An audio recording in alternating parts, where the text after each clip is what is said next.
Okay. That See? that actually surprised me. Okay, so kill one, hold one, you killed more, and it's 24 to 23. God, that actually fucked me. Yeah. Holy shit! That did it, yeah. Oh my god! If it's any Damn it! if it's any constellation, even if you charged me, I would have 16 inches here But then we uh, would into hold. the point, and I would shoot the weird boy. So even with my Crimson Hunter, so I would win regardless. Would you have killed it? Maybe. Yeah, you Yeah, might have. my Crimson Hunter as well, and my Otter. But yeah, and he had only one win, so Yeah, I could see that. But I feel like this really relied on that smite. That smite could this have. was one of the best games I've played in a long, long time. Oh my god, that was such a close game. Yeah, and this move you made with the boys, like the backwards move, I think that was the one that made you maybe win the game.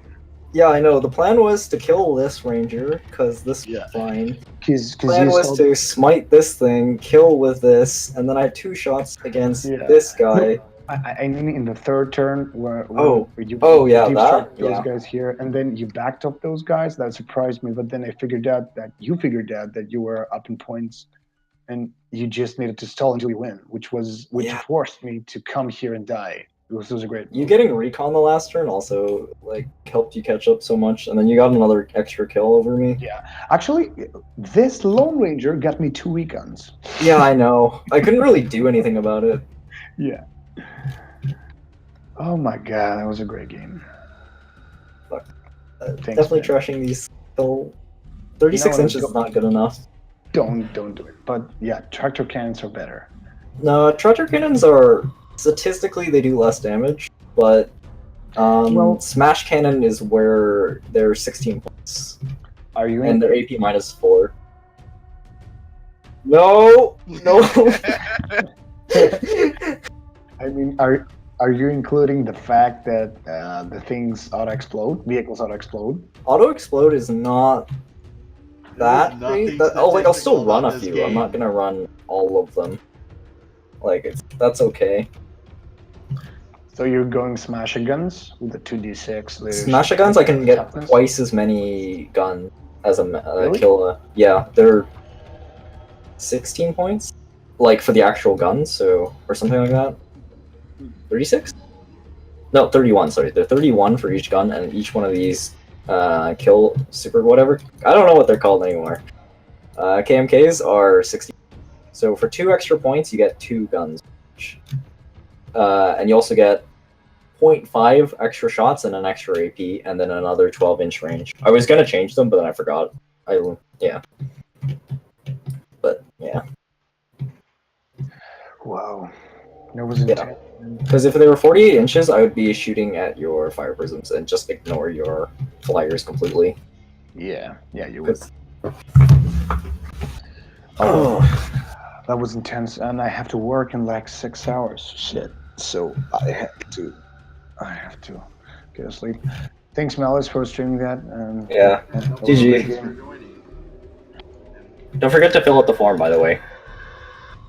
Don't forget to what, sir? The form Oh, to the hand in. form. I Yeah. heard the farm, so I was like, what? Okay, form. Yeah, full of form. 24, 23. Okay. GG. Yeah. GG. GG. I'm out. All right, so I gotta see here. Oh man, I just want to say that was a terrific game. It was an epic game that lasted like a good, I want to say 4 hours. Yeah, I try to stall out, and it also tends to happen that the game gets slower when I'm playing orcs. Yep, yep. I gotta say this looks really strong.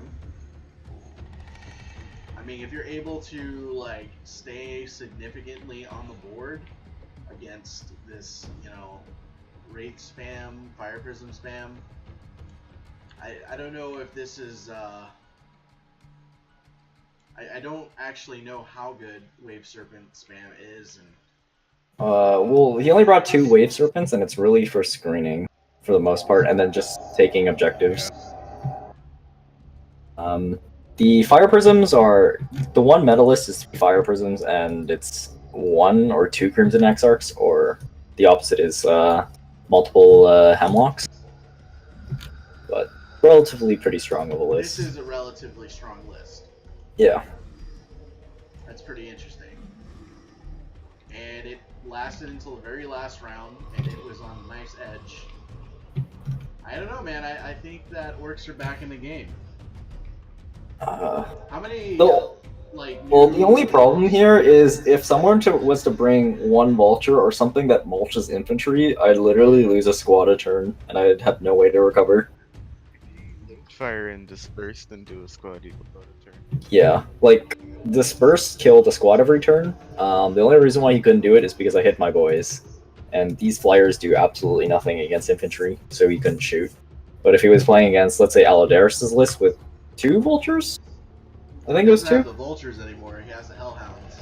Yeah, like, hellhounds also do a lot of work. He'll just make a bubble with his hellhounds, and then I have to walk into hellhound.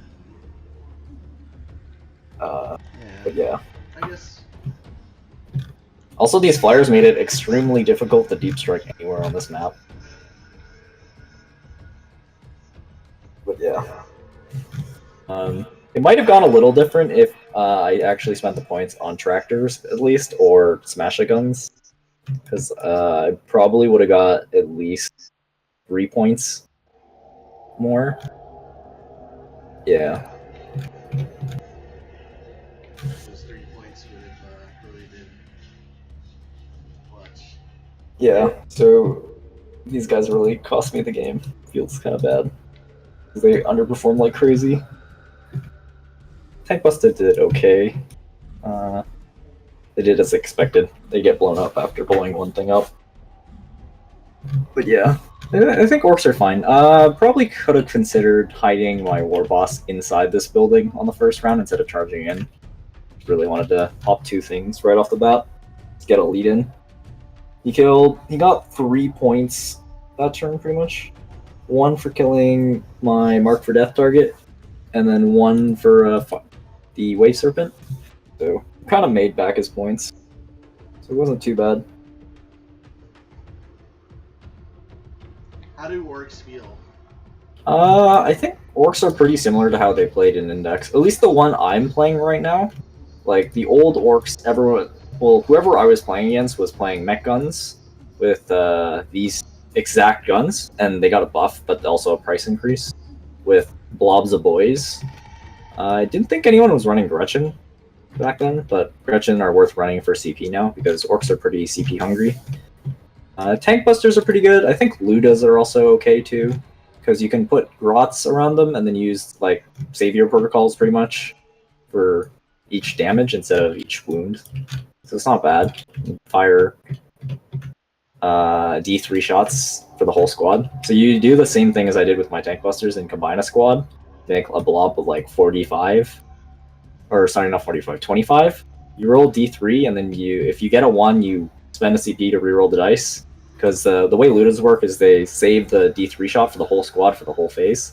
If you ever get 3 shots, you can pretty much annihilate something off the board. Shoot twice. But yeah.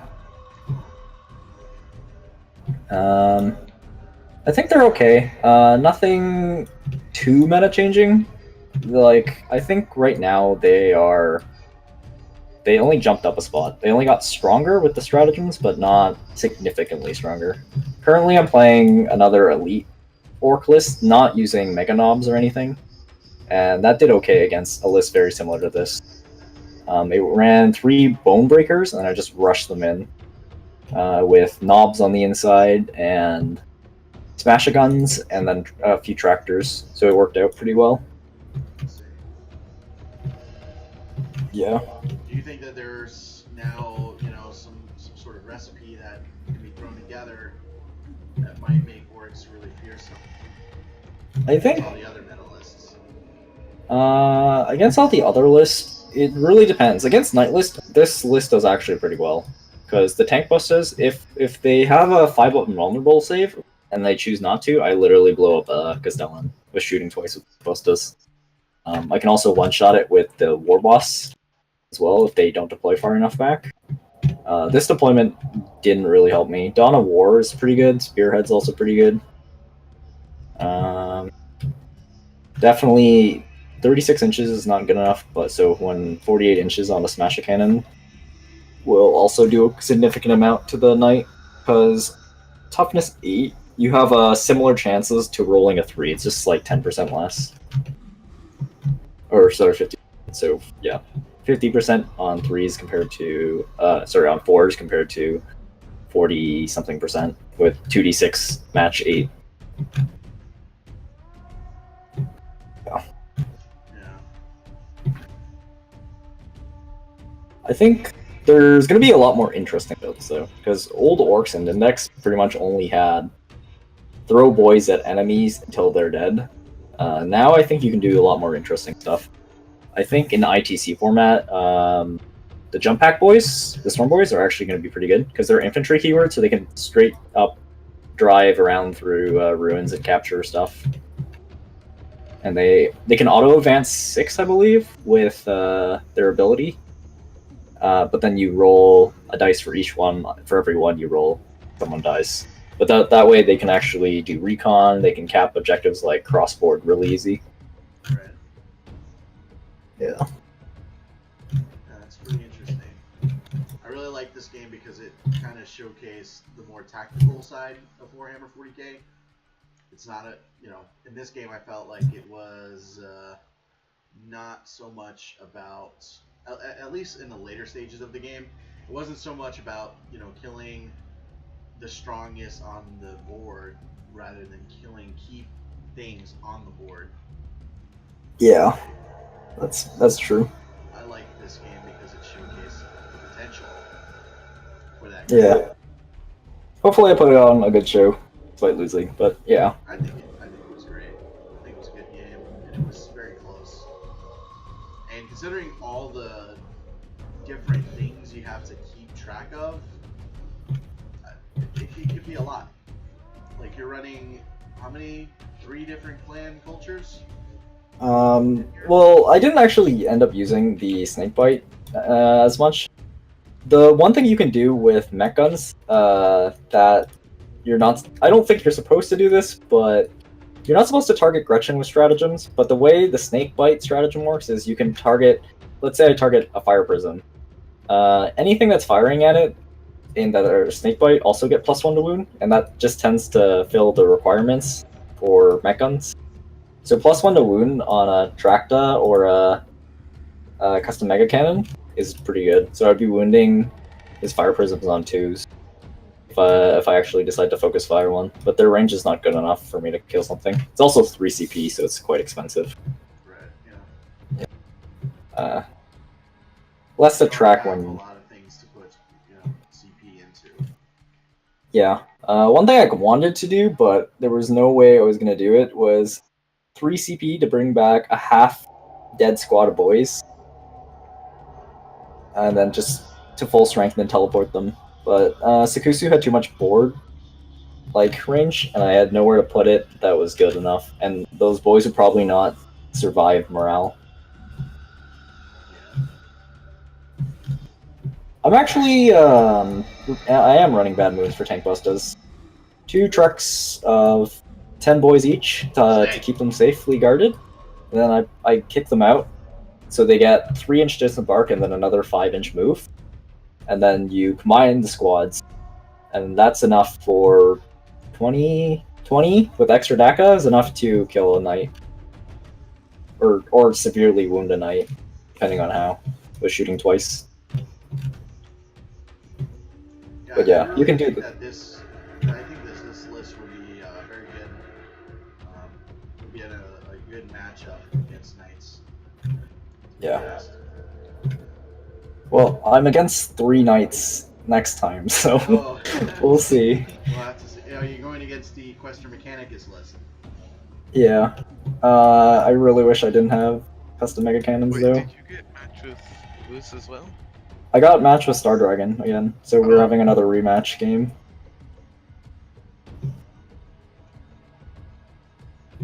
Like, if I didn't have these custom cannons, I probably would do a lot better.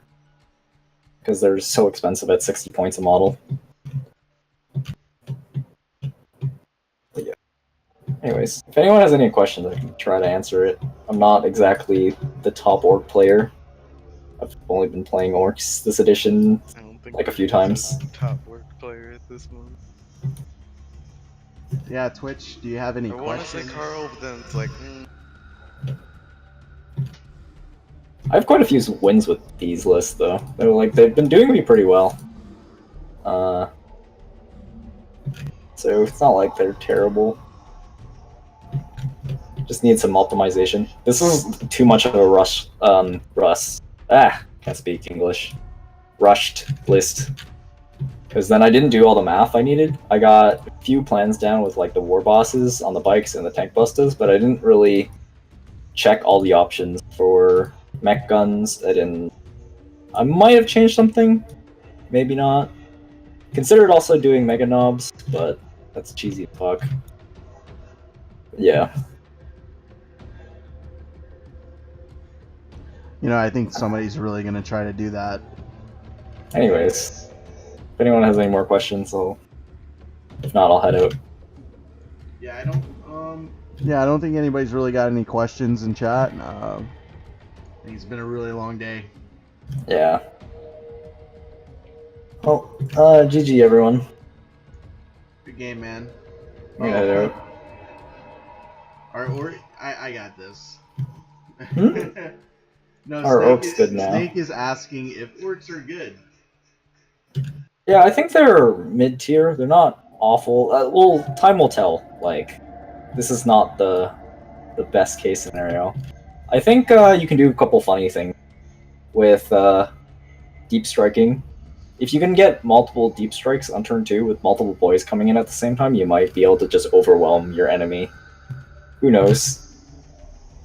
Maybe someone's found something that's more interesting than what I'm running, because I'm running mostly what people were running in Index.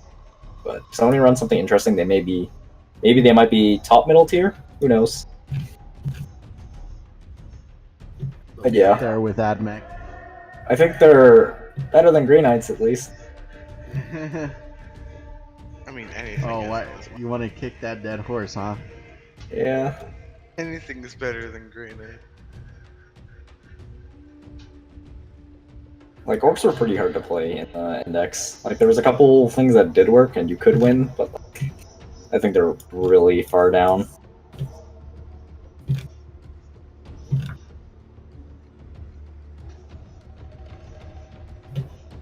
Can AdMech deal with this? Maybe. Probably. If they brought Burner, they could probably roast a squad a turn, but then depending on what I would bring, I don't know. If you're AdMech, maybe. Dakabots, I could probably kill two. Dakabots might be able to kill 2.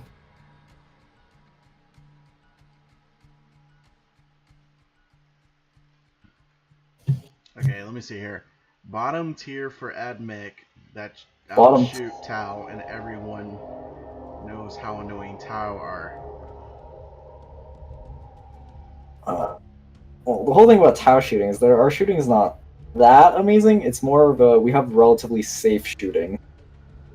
So like, we have pretty good shooting, but not like top tier in any way. Well, one thing I've seen that you were proccing pretty often, pretty much every time you were shooting, was generating additional hits with the 6s. Yeah, I got actually a lot more 6s than I thought with these mech guns, but they end up just doing nothing for me. You can blame Carl for that one, dude. That's totally Carl's fault. But yeah, I generate quite a few 6s on these things. More than average, but they didn't do anything. Less than average on some of the other stuff. But it wasn't too bad. It's actually really nice that orcs have unmodified 6s and then unmodified 5s auto-hitting in their codex. Because I don't have to worry as much about -3 shenanigans happening. Because I would have just been dead. Hard personally, I think that there's just a lot of new stuff in there. I'm pretty sure that someone's gonna get together something really strong that is going to win tournaments. I feel. Yeah. Worst clan. Evil Sun's probably the strongest, followed by Bad Moons at least. Snakebite is not that great. It has its uses. Like I put it on my Weird Boy so he would not blow himself up too much. Death Skulls is the worst one. Death Skulls. Over 18 Death Skulls is actually not too bad. It's a 6-up invulnerable save is probably better than a 6-up feel no. A lot of the time. I'm thinking of the wrong one then. Yeah. That That one also gives you a single reroll for hits, wounds, and damage. It's also pretty decent because I forgot what else they get. I know they get something else out of that, but one of the stratagems you can use with them is the vehicles can reroll wounds. I think either the Morkonaut or the Gorkonaut is pretty decent. It's not like great or by any chances, but it's like okay. So with maybe in a more elite army, Death Skulls actually might do something. I think Goff is pretty good. Deka for melee attacks. You're pretty much just snowballing your lead. The Lucky Stick is probably the best thing in Goff actually. +1 to hit for characters. Get self rerolls. It's almost as good as Killiclaw. The Killiclaw is well almost as effective as Killiclaw Warboss, I should say.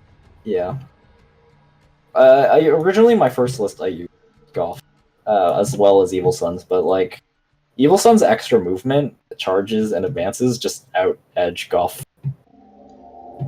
I'd rather be consistent than have way more attacks and more accurate attacks. Might be something interesting there. Probably Blood Axes. Yeah, that's a like Blood Axes. I don't know why, but like it is genuinely worse than every other tactic in this game. Like Eldar have 12 inches. They get -1. We get cover outside of 18 inches. I don't know what they're thinking. Like, this should be 12, not 18. They can shoot and charge even if they fell back is... It's like, I don't know why you slow down most of the time. Free Buddhas is okay, but I think if I'm reading this properly, you only get +1 no matter how many you can kill. Yeah, they can shoot and charge if they fall back, but how often do you really want to do that?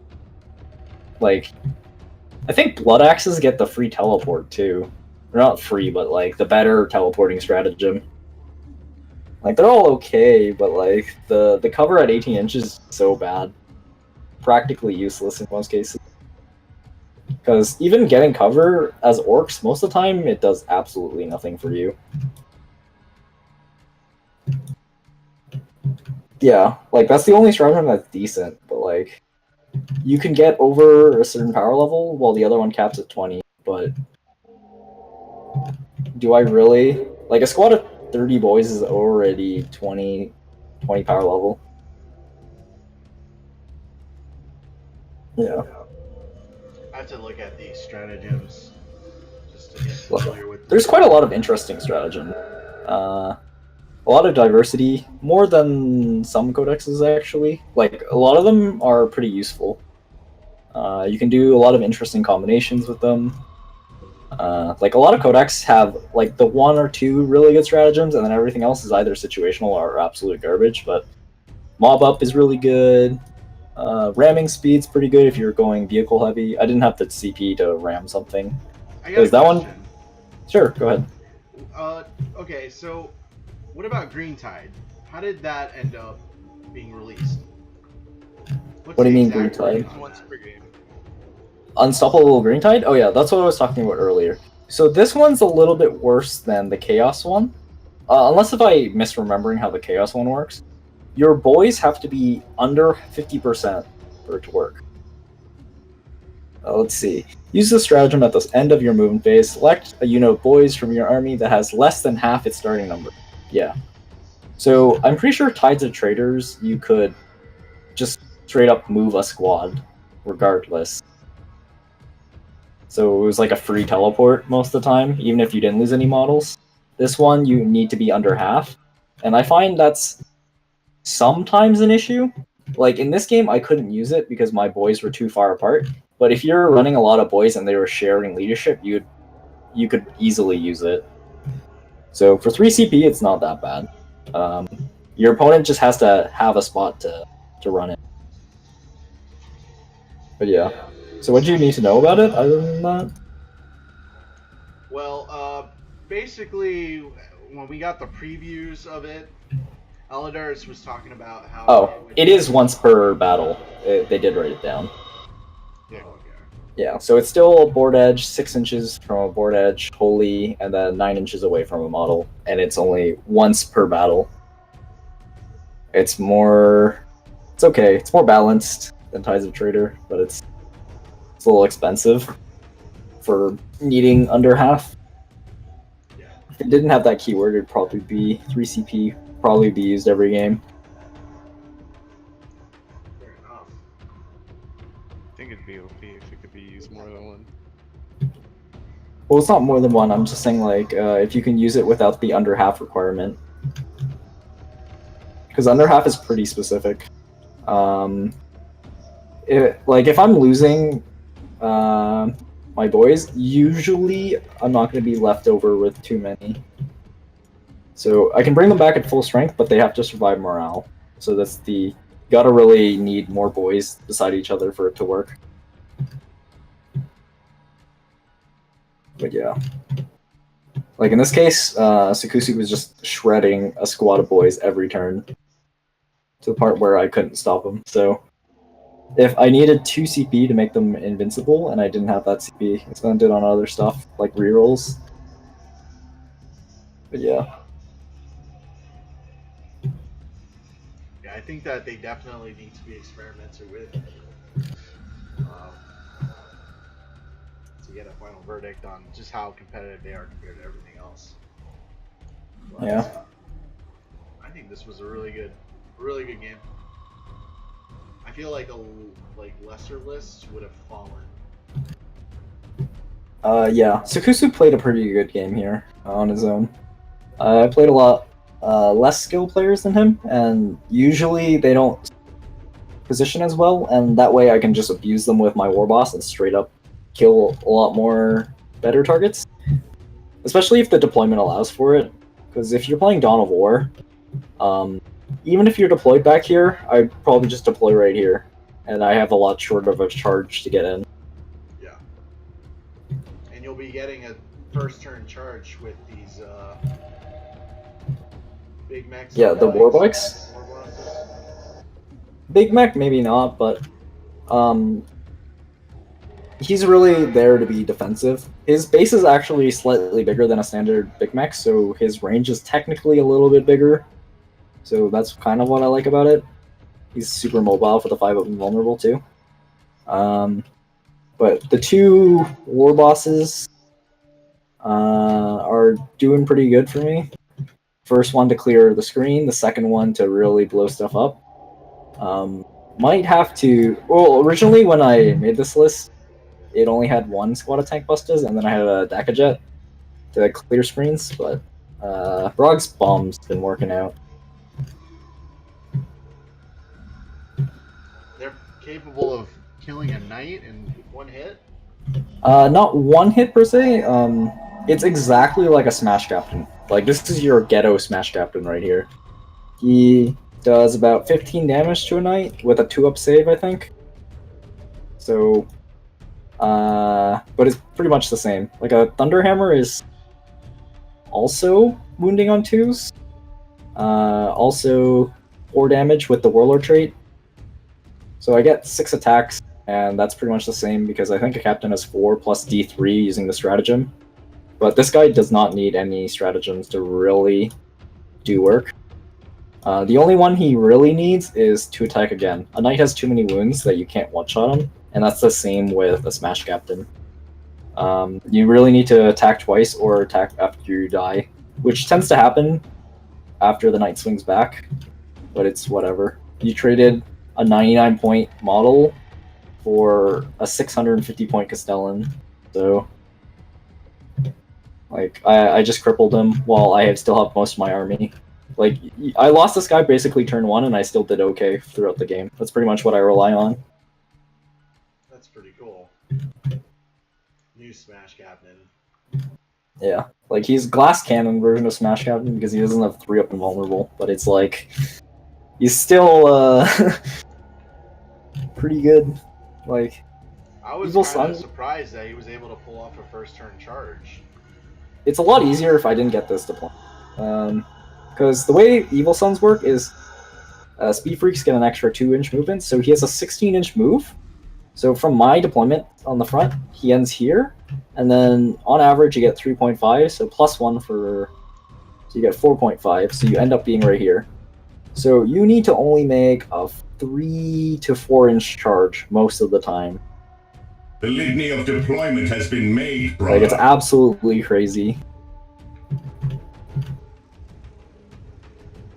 And the 3-inch charge is also an additional plus 1.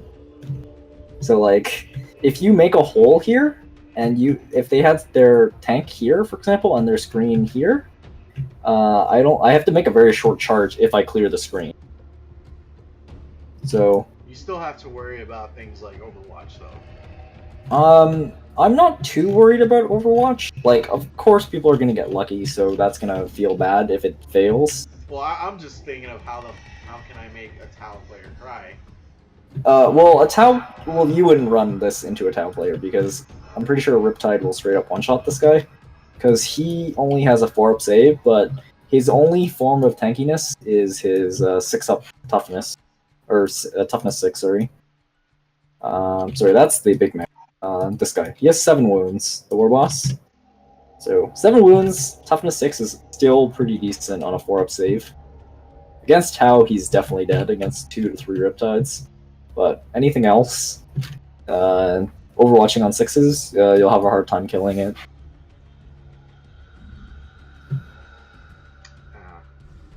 Well, it is cool that you're able to do that. Very fast. Yeah. Yeah. Also, the other downside of him not being a Smash Captain is I can't go and hit things that aren't ground level because he's on a bike that doesn't fly. Right. Yeah, but when is a knight gonna be more on ground level? Well, it's not always the knight. It's sometimes you might have like a squad of Devastators or something that is Okay, you'll good. definitely not see that. Okay, not Devastators. Maybe Hellblasters. Maybe. Eh. I don't Think know. outside. There's always something. Agreed. Well, you could park a Fire Prism here. Let's call it a day. How I about wouldn't be able to robots, hit it. like on top of a building or some shit? But Dakabots? Dakabots can't climb at Yeah, its they can't vehicles. go either. Something with the fly keyword or something that's an infantry that can climb something that's decent. Oh, a tank that's hovering. Okay. Yeah. Any So, Eldar fire prisms. vehicle. Pretty much all the fucking. Oh, Yeah, like my list doesn't have enough anti-air. sorry. It has an okay amount, but could use more. I would not feel too bad. This was a good game. Yeah. Solid. My original plan was just to completely ignore all the flyers because it's very possible that I could table Sukusu if I got the right deployment and everything. I mean, how many of these things do you have? 3 fire prisms. You only need to kill 1, and I was really sad that it lived with 2. Because once you kill 1, he can no longer link fire, so a huge chunk of his damage is gone. And the biggest part about the fire prisms link fire is that they ignore line of sight, as long as 1 can see, which is probably the most broken part about it. And range. You only need to be in range of the 60 one inch that's range. linking fire. Yeah, so you could have 1 fire prism sitting up here and then 2 in the corner, and all of them can shoot across the board. even if I was behind a wall. That's just how good Link Fire Prism is for one CP. Like, obviously, not everyone's gonna have a Fire Prism in the middle of the battlefield, but point being, It just really Yeah. seemed to me that the mech guns failed you pretty badly. they did. And mathematically, they are not the most cost efficient either. They're more cost efficient than a tractor cannon, but those have consistency. Well, kind of. They did okay. Smasher cannons is where it's at, I think. Just because pure number of shots. And better? They're slightly better. Slightly worse against T8, slightly better against T6, especially Alpha Flyers. Yeah, someone straight up in the chat was like, actually, it wasn't in the chat. It was in my Facebook group. It was like, oh, are those all the tractor guns? Then this is GG. Yeah, if it's tractor guns, I would have done a lot better. They're also cheaper by 15 points. Like, I could straight up have got an extra gun.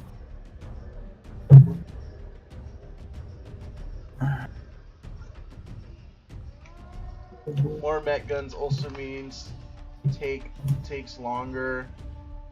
Afford all your anti-tank. I have no idea what What? Carl just said. Carl, use your words. Snake, what did you do to Carl? Bro, Carl, boys. More mech guns also means take longer to board all your AT. Oh, I think what he means is that if you have more mech guns, it takes your opponent longer to take all your guns out. Is that what you mean? I think that's what he means. Oh, yes, that does happen.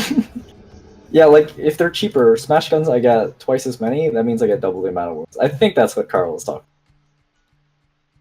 Because for every 2 smash guns, I get 1 custom mega cannon. So I get twice as amount of wounds and 12-inch range. Like, there's so much This is how going you for word these it. smash guns that, like, if I did the math before I handed this in, I would have figured that out earlier. Yeah.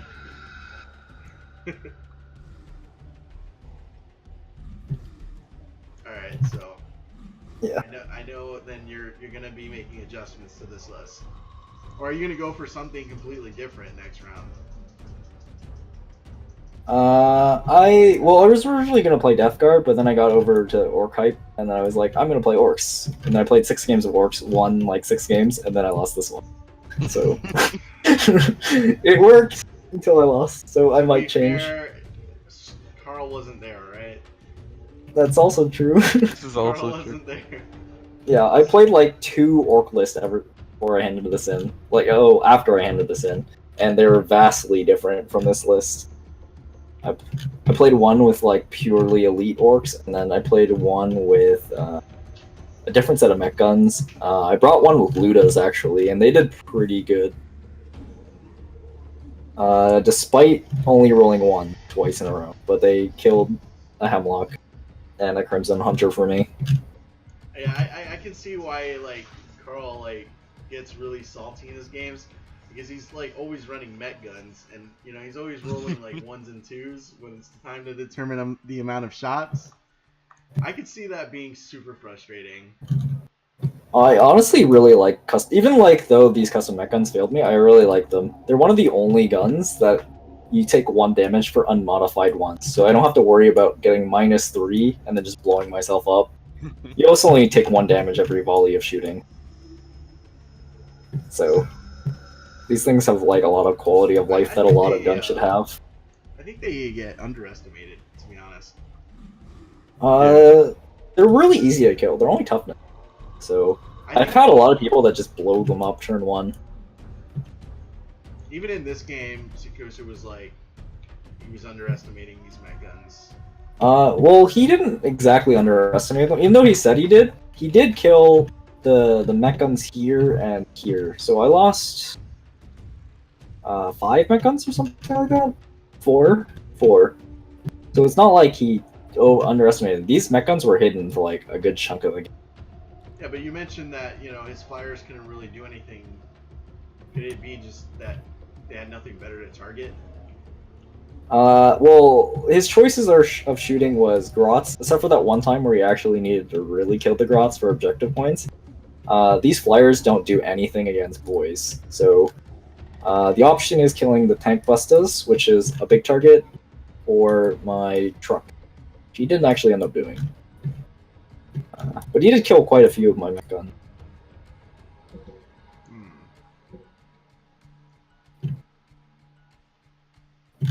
Regardless, though, like if you're running these, you're gonna bring like a lot of them, and it's kind of hard to deal with that. I feel. People were people were memeing about 18 tractor guns, and I laughed. It doesn't sound as good as it actually is. It's actually horrible. But it's not that bad. I just found it kind of funny. On average, it does 10 damage to a 5++. Yeah, like that's the problem. Like they don't with one shot, they're not enough damage. Like if maybe I might bring 18 smash guns, smash cannons or whatever they're called. Well, I'll play list, see how it goes for sure. So like, what are they? Are they like basilisks or something?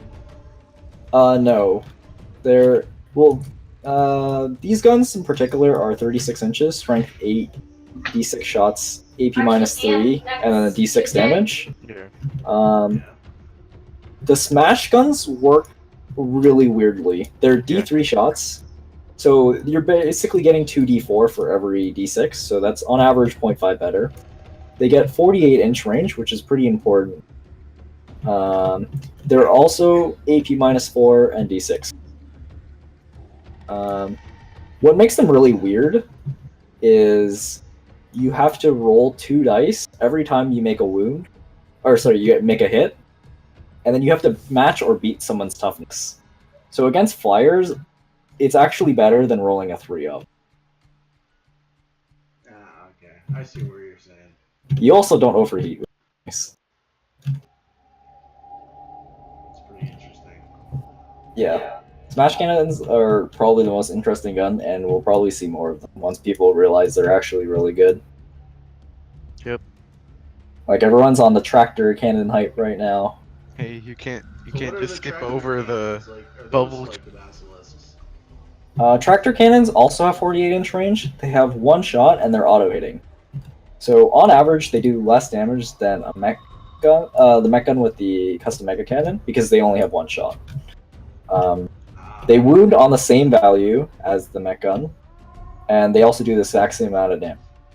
The one exception is when something has a fly keyword, and they are a vehicle, you take 2d6 and take the highest. So that's slightly better damage against these flyers, but still not enough to make up for mech guns shot count. I see. Okay. Sorry to interrupt you, Tiny. Go ahead, Nasir. I was just making a joke about the bubble check. How it is the least consistent weapon in the game.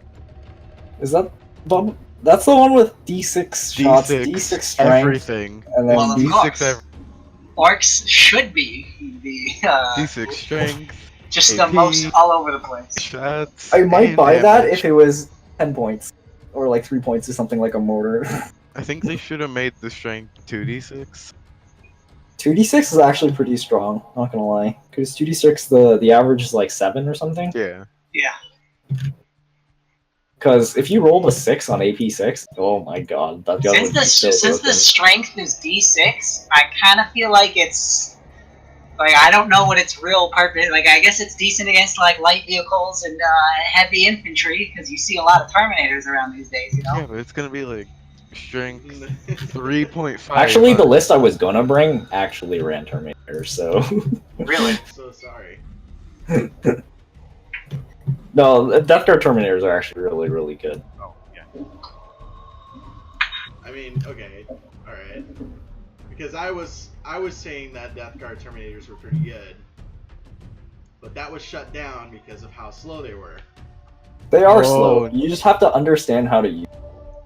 Yeah. How would one use What do you do with these things? Well, you can screen for them, but like in terms of actually moving across the board, you gotta make your charges count to get extra movement out.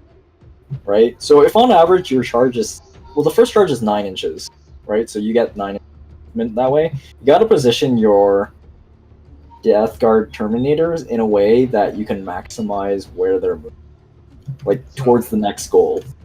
So this is obviously out of Deep Strike. Yeah. So even outside of Deep Strike, after the turn that they come in and then make the first charge, the next charge you make needs to be slowly making your way towards whatever your next target is. Like, let's say you lose out on one attack, or if you have to, but then you end up a lot closer to the next charge.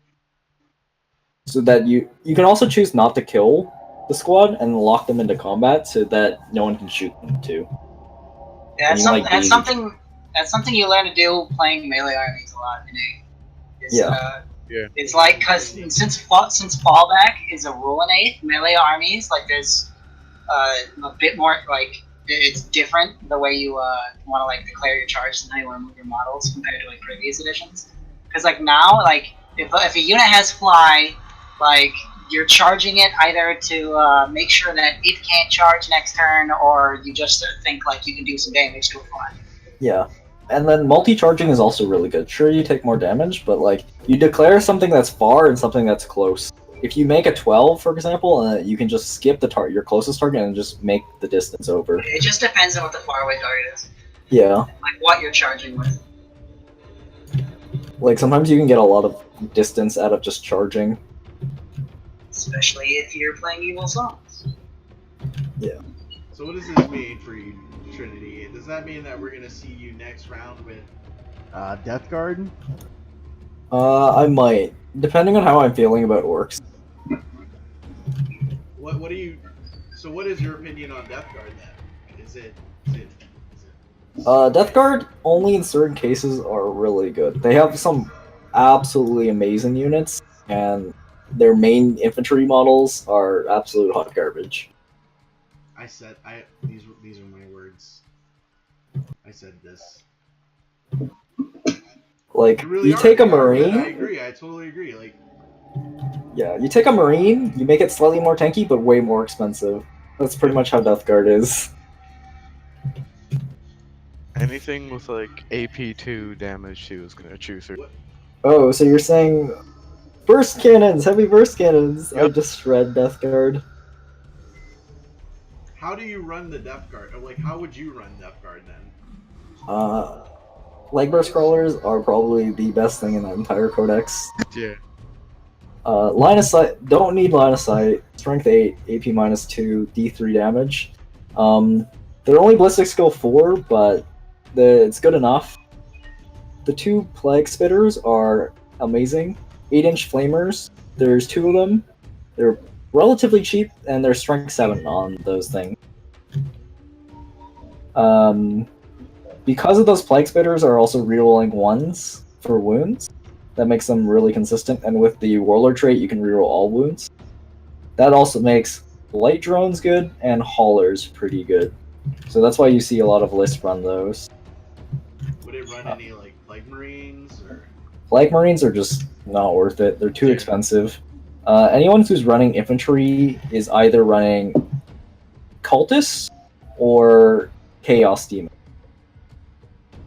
or something else, or no infantry at all. I wish Space Marine infantry didn't just like almost universally suck. Yeah, like Death Guard is probably okay compared to a normal Marine because they actually have 18-inch rapid fire. They can actually do stuff because they have special rules. Yup, the grenade stratagem, that's fucking ridiculous. Grenade Strategem's pretty cool. They got a lot of cool special characters that I actually don't know if are actually good or not. But the Blight Spawn is probably the most interesting to me. His Unholy Grenade is alright. Like, it's like 2d6 or 3d6, 3 damage. Combined with the other special characters that buff your grenades to do like mortal +1 attack or something. Or strength, sorry. And it's like, becomes super duper good. But his flamer is 2d6 strength and d6 shots, AP minus 3 damage. It absolutely annihilates whatever you pointed at. Are you talking about the one that has strength D6? It's strength 2d6. 2D6, yeah. Yeah, blight spawns. They're absolutely amazing. No, it's the blight spawn. Yeah. Yeah, you're right. Yeah. Yeah, Like, I looked at that and I saw it and I was like, wow, this looks really solid. Yeah. Like, if he ever makes it somewhere, then he's doing work. Like, I pointed at a test rack and, like, did, like, 6 damage to it. It was absolutely great. Because minus 3 and 3 damage is, like, a really good profile. It's like that one, was it Yabara? Yavaras are pretty good, too. They're only good because they're super mobile and you can put them in Borcon.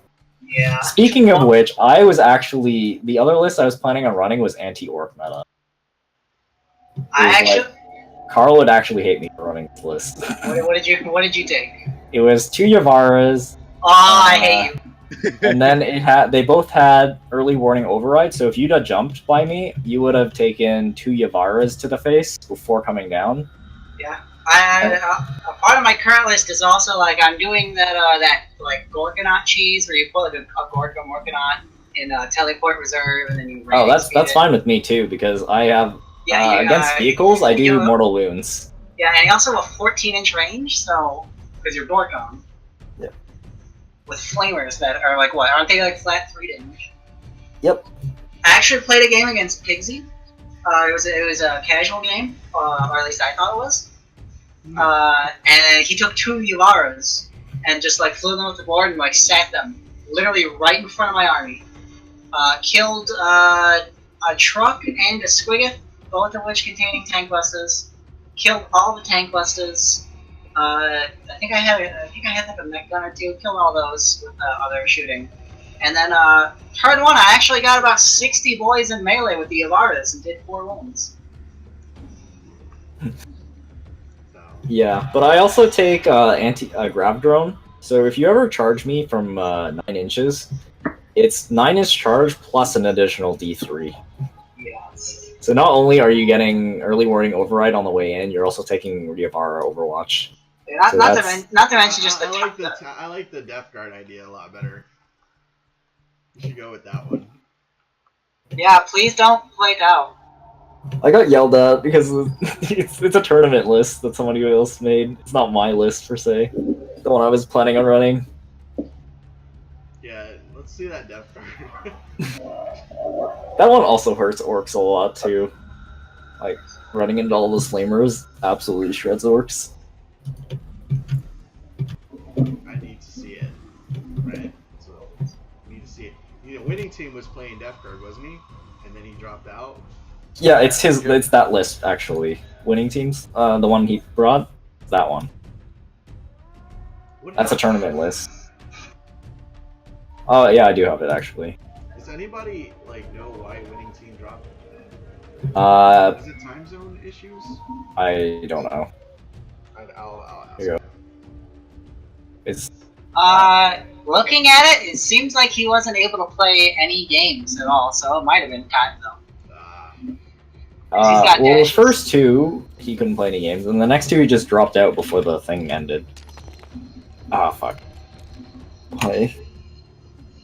So close. Where is it? Wait. Okay, there we go. But this is Don Holson's Death Guard. This is the list that winning team signed up with. I didn't know this actually when I was planning on signing it up. It is an absolutely fun list, and it plays exactly like my sniper tracks, and I love it. The whole thing on this list is Trigger Knight is basically a Riptide, and these Death Shroud Terminators do exactly the same thing as my sniper. Their whole goal is to blow up a knight, and they have savior protocols pretty much with a 2-up save, 5-up feel no pain, and 4-up invulnerable as well. So they're actually shield drones. And everyone knows how above average I roll a shield drone, so these guys always live. But anyways, you use the power swords, I think is what it's called. I forgot what it's called. Blades of Putrefaction or something like that. You buff them up +1, and then so on 7-ups they do mortal wounds, so that becomes 6. And then you do Veterans of the Long War, so you wound knights on 3s and then deal mortal wounds on 5s and 6s. And flails on against Imperium, they do on 6s they do an additional D3 attacks every time they roll a 6. So you can dish out quite a few mortal wounds, and that's exactly how I play Tau. Dishing out mortal wounds because of focus fire for +1 wounds. So yeah, like you got your Riptides, and then you got your sniper drones right here. Yeah, one of the favorite things about this is that it's not Tau. Yeah, it's not Tau, but plays exactly like how I play Tau. So it was a lot of fun. It's like you don't have to worry about things like marker lights and drones positioning. Feels like a nice list to play if you're new, honestly. It's a nice list to learn how to play close combat army. Like these guys are really hard to maneuver. People just like say just run them forward, but you gotta like if you saw me playing this game like just with orcs, I really thought about it. That's how I learned how to play orcs. By learning melee this way. You can't just like this is something that like if you played orcs even in 7th and you played against like basically any enemy, like just walking forward usually means that you're sacrificing whatever that unit is. Yeah. Because like you're not like boys are so rarely gonna be able to foot slog and like get into a gun line and still have enough like models left by the time they get there to do anything. Yep. Especially in 8th where the boys just don't like kill everything like they used to in 7th, or if you like somehow got boys in the melee in 7th, even just a 12-man squad was like a massive threat to something like a Legion Russ. Yeah. I'm having a lot of fun with Choppa boys. Like just a knob squad of Choppas or big Choppas, they absolutely shred anything that's like T6 or under. I feel like knobs, like just normal knobs, might you might see like some more squads. I consider taking because they're only like 14 points a model, and you can give them double Choppas now. I don't know if double Choppas is actually the way to go. It might be. I took big Choppa and Choppa, so it's like the best of both worlds. But because making them strength 7 is a lot better than making them strength 5. Yeah, it makes them a lot more versatile. Even though like big Choppa's like one big Choppa in a 30-man boy squad doesn't like change a lot as far as what that boy squad can fight. But if you turn a 10-man like knob squad into big Choppa squad, like that 10-man knob squad can like at least profile a vehicle, if not kill it. Yeah. Yeah, the game I played right before this, I ran 3 bone crushers, or bone breakers, sorry, and then knobs inside. That was like party bus. You're just ramming all your vehicles after charging. I considered doing the party bus with a bone breaker with knobs inside and doing the 2 CP teleport to ramming speed. I thought about teleporting them, and it's like it's okay, but I rather put it on the board because Bonebreaker for 100, I think it's like 100, is it 150 or 170, something like that? Pretty sure it's like 140 base. But anyways, so you take the RAM and whatnot, and they're so cheap for T8 4-up save. It's 159 base. Yeah. Because it forces you to buy the death roll. Yeah.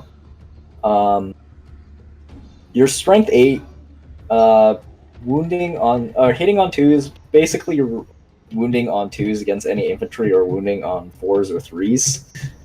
-2 or something and 2 damage. The profile is pretty good, and you get 6 plus D6 attacks at full profile. It can do some damage. Yeah, so running 3 into the enemy is actually pretty scary, and like T8 is such a good profile because it soaks a lot of firepower.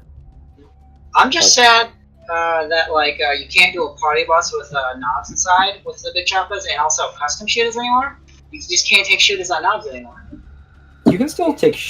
Oh yeah, you can't take shooters on. Yeah, it's just gone. It's like, and custom shooters just went down to 2 points a model.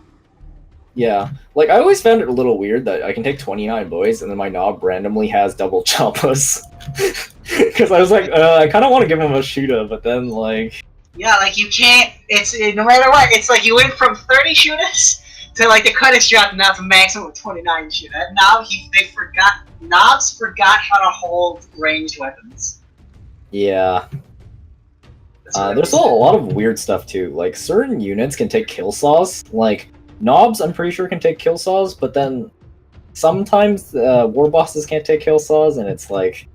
Yeah, they literally. I think what it was it's like the same reason why like the war boss on bike and big mech on a bike, those models didn't get updated in the codex. It's because those models aren't like 100% supported Citadel miniatures. And I think no, because they don't sell those. Like you have to you get your own war bike and you put your own war boss on it in real life. So and for anything like that, throughout when the codexes have been dropping, models that don't have like a full kit all to themselves have just been getting dropped out of the codexes. That is and true. I think in this case, like the example of tank buster bombs suddenly appearing on like every infantry squad under the sun. Everything from I think like commandos take it and boy squads. I am really liking a squad of 10 tank busters throwing bombs. Like you use the extra CP to like lob 10 grenades. That thing absolutely shreds anything if you're within 6. Yeah. Yeah, they're just they're removing things that don't have kits, and then they're adding like new war gear options to things that's like, well, we always sold like this bomb-looking thing in the boy kit, so why not just give you the option to take one? They used to sell war gear and then Tau vehicle sets, but for some reason they've dropped that. I don't know what edition they dropped it in, but they still sell. The Skyray still has a velocity tracker for some odd reason, but you can't take velocity tracker on any other vehicle. It's like, why?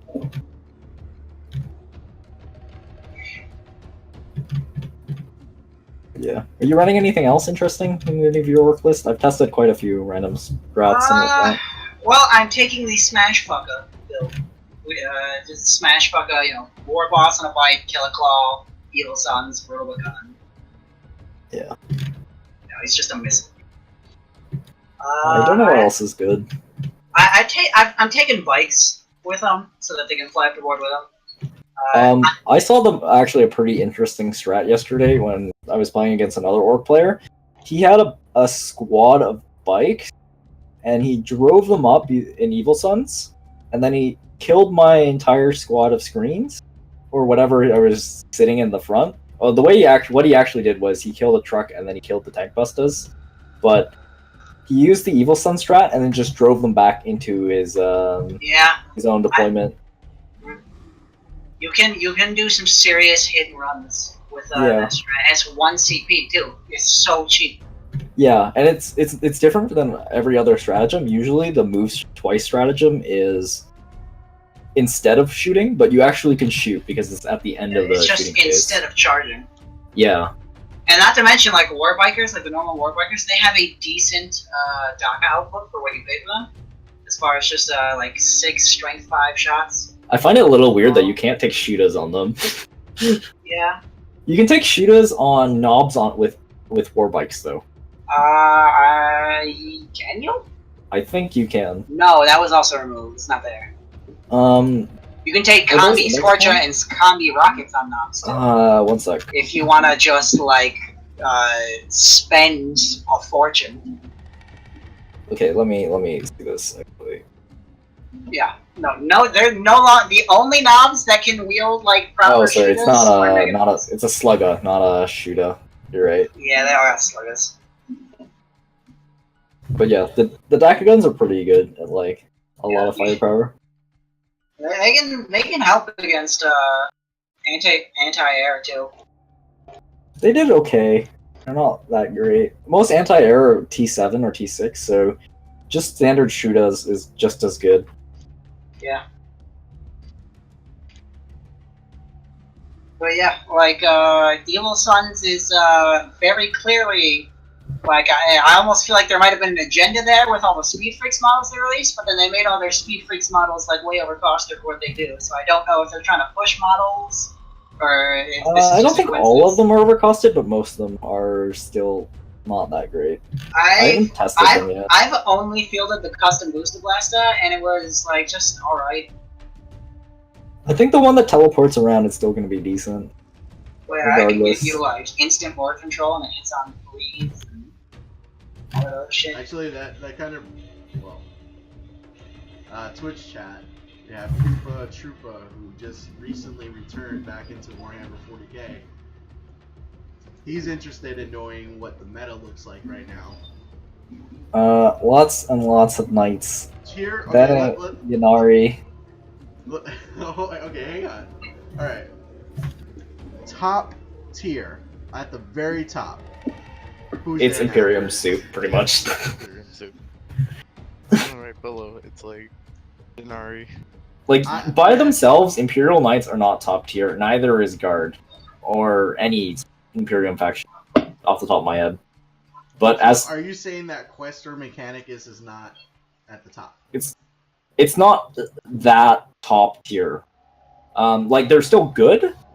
The only problem you have about just pure knights, like let's say you couldn't get CP battery, right? Pure knights does not have enough CP to fund itself. Yeah, Bam. He's a forwarding 4.1 buddy of mine. We signed up together. He's at 4.1. He's got a pure Imp Knight list right now, and he's facing a Ladris and his 8 Hellhounds, and he's fighting Pigzy. Still pretty good. I'm just saying, like, in terms of tournament play, Knights are not as good as without having a CP battery. Yeah. What is he running? Yeah. He's running a Castellan, 2 Hellverns, and then 2 Knights who with complicated names. I can't remember. One of them is a 4-up invuln melee knight, and the other one has like an 18-inch auto hit weapon. The Lancer? Ceras's Knight Atron, I know that's... Yeah, Ceras's Knight Atron, that was one of them. And the other one is a Lancer or an Atropos, probably. Yeah, that's a pretty interesting list. Yeah, but like, in terms of objective play, there's a lot of armies that just outplay them, and a lot of good armies can, not to say outshoot them, but they can deal with knights. Yeah. Like, Eldar can pretty much have board control and still deal with knights. Like, Focus Fire, Hemlocks, can absolutely shred one knight. This list particularly doesn't have that great of a screen, but other lists are. Especially Ynnari, which can soul burst when something dies. Shoot again is amazing. Why is that still a thing? Can that get chapter removed? Probably not. Dark Eldar is still pretty strong. Like, they do pretty well against the meta. Drakari's still pretty up there. By themselves, it depends on how large you consider Tier 1 to be. Like, Ynnari... Okay, a lot of people play Ynnari mixed with Drakari and, like, all the Eldars. So if you counted them as a soup, it'd be Imperial soup, then Eldar soup, and then maybe Tau. Like, I might be missing an army, but, like, Tau is up there. Like, there are some armies that... So, Tau, from a strategy standpoint, most of our shooting is standing very still. Some players play it differently. Pigzy, for example, moves up the board. I stay very still. But I lose out on a lot of board control, and that's an issue in ITC, because your opponent can just take everything, pretty much, and you'll slowly lose, no matter how good your shooting is, unless you table them. Yeah. So no matter how good your shooting is, it's well, if it's good enough, you'll still win. It depends on what they bring. Like, if they brought knights, and then they're, like, if you can pop a knight a turn, you can probably win. Most like ranged knights are gonna outrange like Riptides at the very least. That's generally the case with 48 inches, but you can Montka instead of Kayun. which is what Pigzy did Yeah, last. that's why Bam, because Bam knew that he was in the same pool as Pigzy, and he assumed that there's probably gonna be at least one other town player. So he built like the Castellan and the 2 Helverins to outrange whatever castling happens, and then the 2 other knights are like to run forward if he tries to like move within range. Yeah.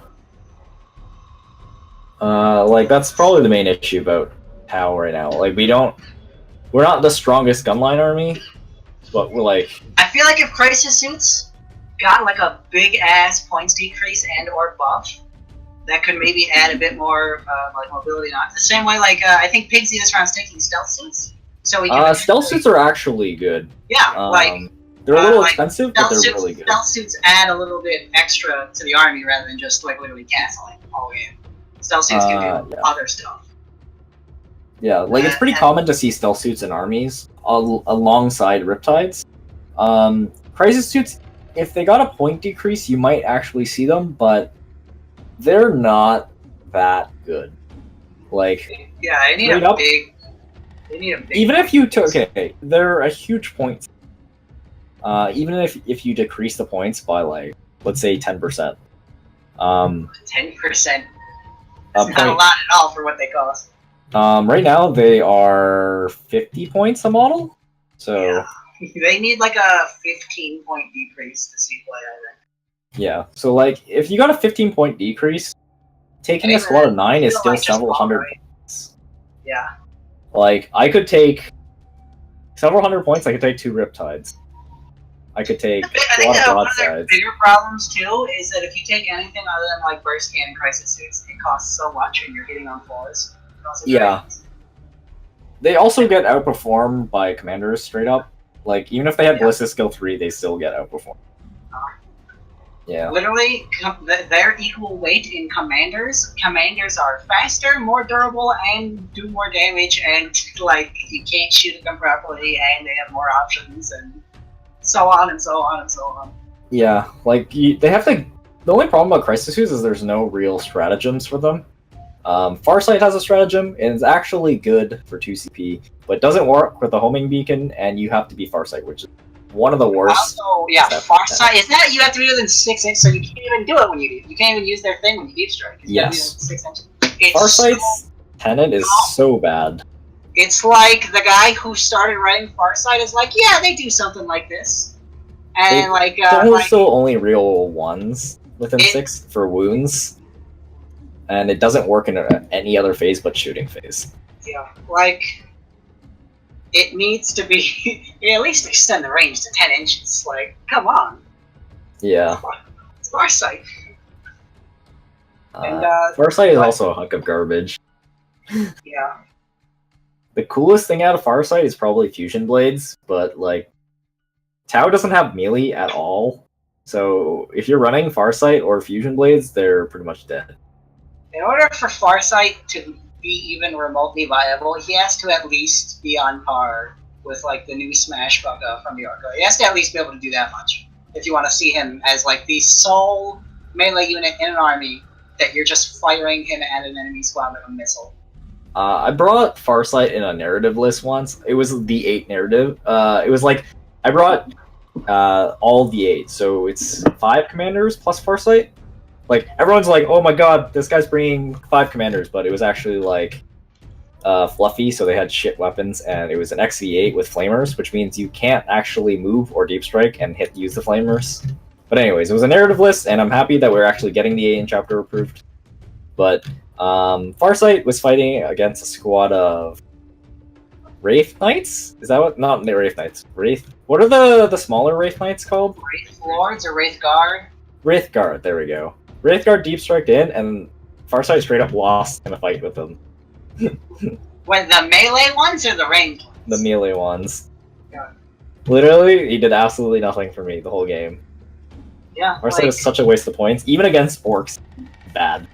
And Kroot are so over. Kroot should cost 4 points, just like a guardsman, because like they don't benefit from a lot of like they're just a screen. But like in most, they're not even a screen. Yeah, in most competitive Tau armies, a better screen would be Fire Warriors. Yes. Like, in terms of pure auxiliaries, the best screen is actually Kroot Hounds. Yeah, Not even because Kroot. they're 4 points a model. The only problem about Kroot Hounds, like, they're good and all, like, and they're cost efficient. The only problem about them is they fill the exact same slot as a tactical drone. And if I ever need fast attack slots, I'll just buy tactical drone. So, Fire Warriors, I'm already bringing a lot, so I'll just use them to screen. And if I need fast attack, I'll just use shield drones.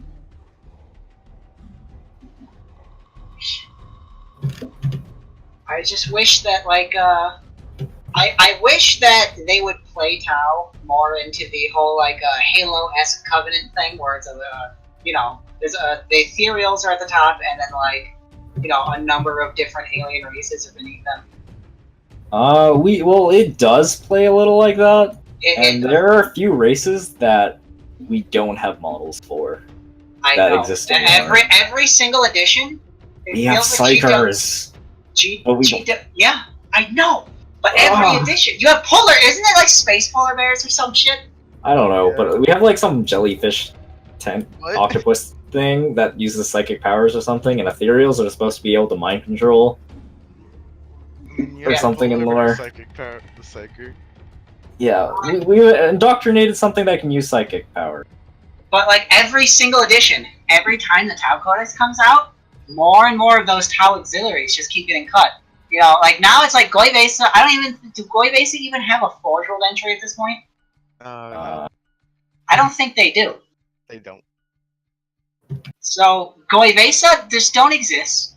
Narlox, which were one of the coolest models in the game, don't exist anymore outside of open play. Yes, I'm a little sad. They don't. Which the, is so. The bolt launcher ones don't exist at all, but the greater Narlox still exist. And then like Vespid Stingwings are like just bad. Like they're not. I think they're okay. They're not as bad as they used to be in 7, because they used to be real bad. Yeah. But like they're not great. In my opinion, they're pretty much worse more mobile. And I'm already never taking breachers, so. Yeah, and then like you know, carnivore squads are just bad. They need to be 4 points a model to like see any play. Like the only thing they can make crew go and like have for them at this point is either this chapter proof comes out and they like are like, guess what guys, every faction's getting like new stratagems and stratagem changes, and then Tau suddenly gets stratagems that make crew good. Or just have a bunch of random stratagems for Kroot, but they're absolutely so bad that no one. Yeah. Like a lot of Tau's stratagems are so situational that the odd time that you actually might need it, you'll never remember that it exists. Like, I don't know. When will I ever need a recon drone to be teleported to the other side of a ghost keel so I can drop down my homing beacon to drop down crisis suits? I never know. But yeah. Dalith is supposed to be like the auxiliary sept, but like there's like zero support in there. Don't get me wrong. I love mecha, and I love the mecha theme that Tau do have. I just wish we could get something other than mecha. Like, mecha is literally the only identity Tau has at this point. We used to have like psychic denial too. We don't even have that anymore. I don't know. This edition, Tau have actually gained a new identity. We're more of a horde army than just pure mech. So it's different. Well, back in 7th, it was like, I've taken like that one Riptide formation. I think there's one other formation you can see a decent amount. I don't remember which. But I know the Riptide formation you can see in every list. Yeah. I didn't actually play in 7th, so I actually don't know much. I just heard Fish of Fury was pretty cool. Or hated, but cool as an actual design idea. Yeah. Now, you know, now you're still taking, you know, like commanders and battle suits and Riptides, but you're also taking a bunch of Fire Warriors, because like Fire Warriors have like combos and just like base stats and stuff that are actually like decent in 8th edition for their cost. Yep. Because our codex was written by the Guard Codex, and our army plays quite a lot like Guard.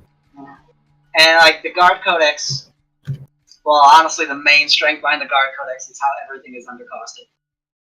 Like everything is just so cheap. I don't think Guard is that undercosted. Like there are a lot. It's a little cheap undercosted. By itself, Guard actually is not that costed.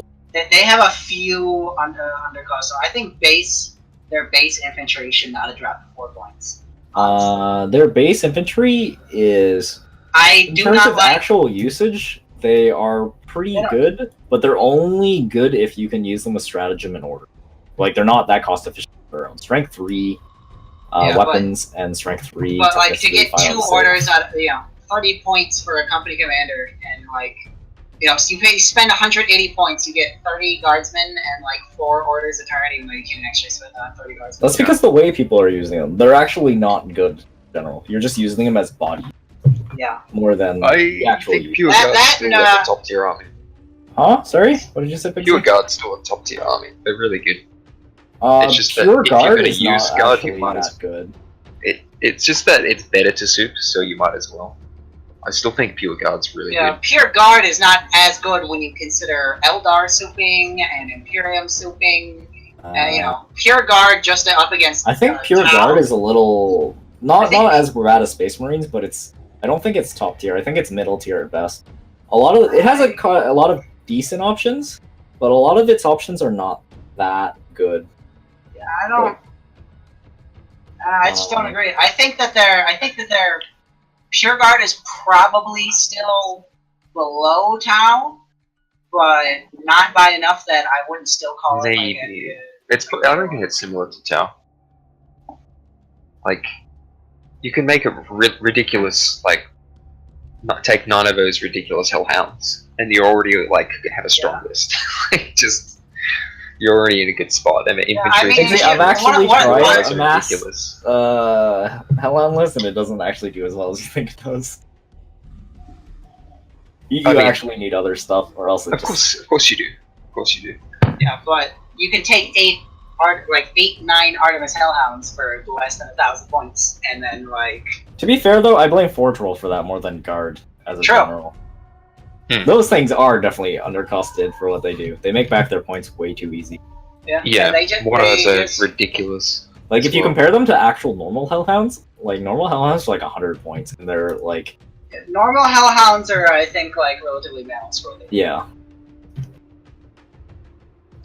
If you didn't count the Forge Roll unbalanced sometimes, either Forge Roll makes really undercosted stuff or really stuff that doesn't work at all because they don't know how to write rules. Yeah, I think some of the Forge World stuff is what makes Imperial Guard really strong. Their Lord of War options sort of give them access to styles of lists that they couldn't do otherwise. Yeah. What Lord of War do people run from Forge World? Other than the broken they run Shadow Sword.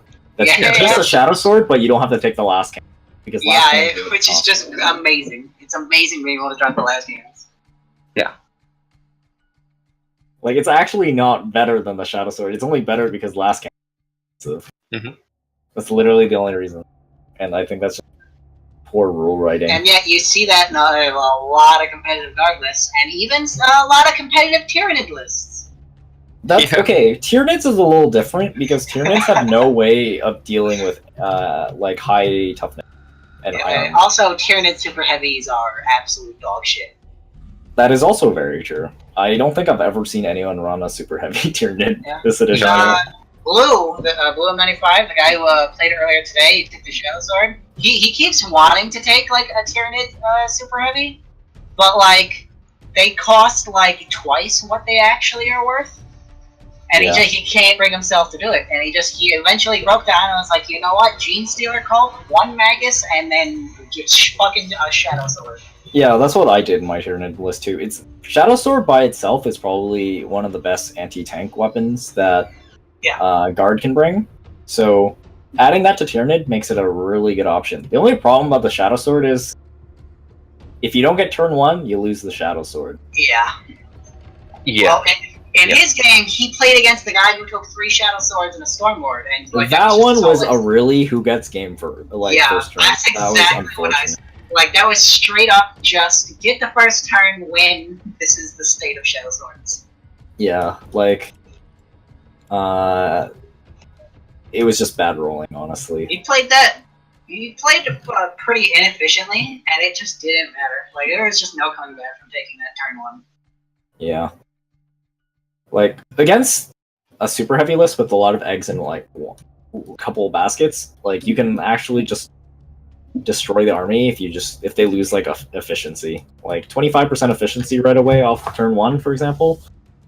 Like, they might not kill what they want to be shooting at, so it just snowballs after losing. Alternatively, if that guard player got turn 1, the 3 Shadow Swords, 1 shot, both Exocrines, and 1 Shadow Sword, and and then all he has left is 6 Hive Guard to try and kill 3 Shadow Swords with, and I think a Hive Guard might be able to one-shot a Shadow Sword on, but not. They can't. Even with shooting twice. No, I'm pretty sure no, they absolutely cannot. Especially not with those psychic buffs on. Well, let's see. Also, Blue, he misplaced the Hive Guard and they shot at the Storm Lord, the anti-infantry one. So 6 models in a squad, 12 shots, 24. Hitting on 3s, rerolling 1, strength 8 against T8. They have 5 up save. And then it's T3. Oh yeah, they only do 12.45 damage. Yeah, it's like not enough. Even bracket. Yep. It's, they're like they can't handle super heavies. Literally, kind of problem. Adam was like teetering.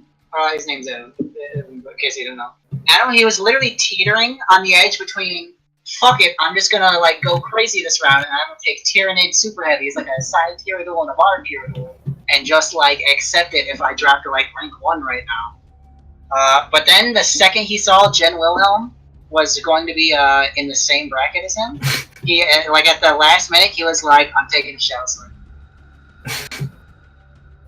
Yeah, like I pretty much take a Shadow Sword too in one of my NIDS lists. I have another one which runs a lot of Gene Stealers, but where is it? He likes his Gene Stealers too. Gene Stealers are a lot of fun. Mm-hmm. Like this is my list for NIDS. It's on stream. Kind. But basically it's that he was able to kill 2 Shadow Swords with his Tyranid models. It's pretty easy to do if you get first turn. Like Shadow Swords are not tanky at all. 3 up save, 8 toughness 8. It's like such an easy thing for a lot of armies to deal with. Yeah, no invulnerables, Yeah. You don't necessarily have to Everyone's kill it. planning around playing against tanks. I mean against knights. Exactly. T8, 3 up save is like the exact same thing, but they also have a 5 up vulnerable. To be fair, a lot of weapons I'd take to kill knights are not the same weapon you want against a Shadow Sword. Tau is a different story though. Like let's be yeah, but I mean in general, right, if you're thinking about killing a knight, you're looking at that 3 up and vulnerable, so you're not going to be bringing like massive AP. Yeah, it's usually -1, -2. Yeah, which is not what you want against the Shadow Sword. You want just like las cannons and shit. Yeah.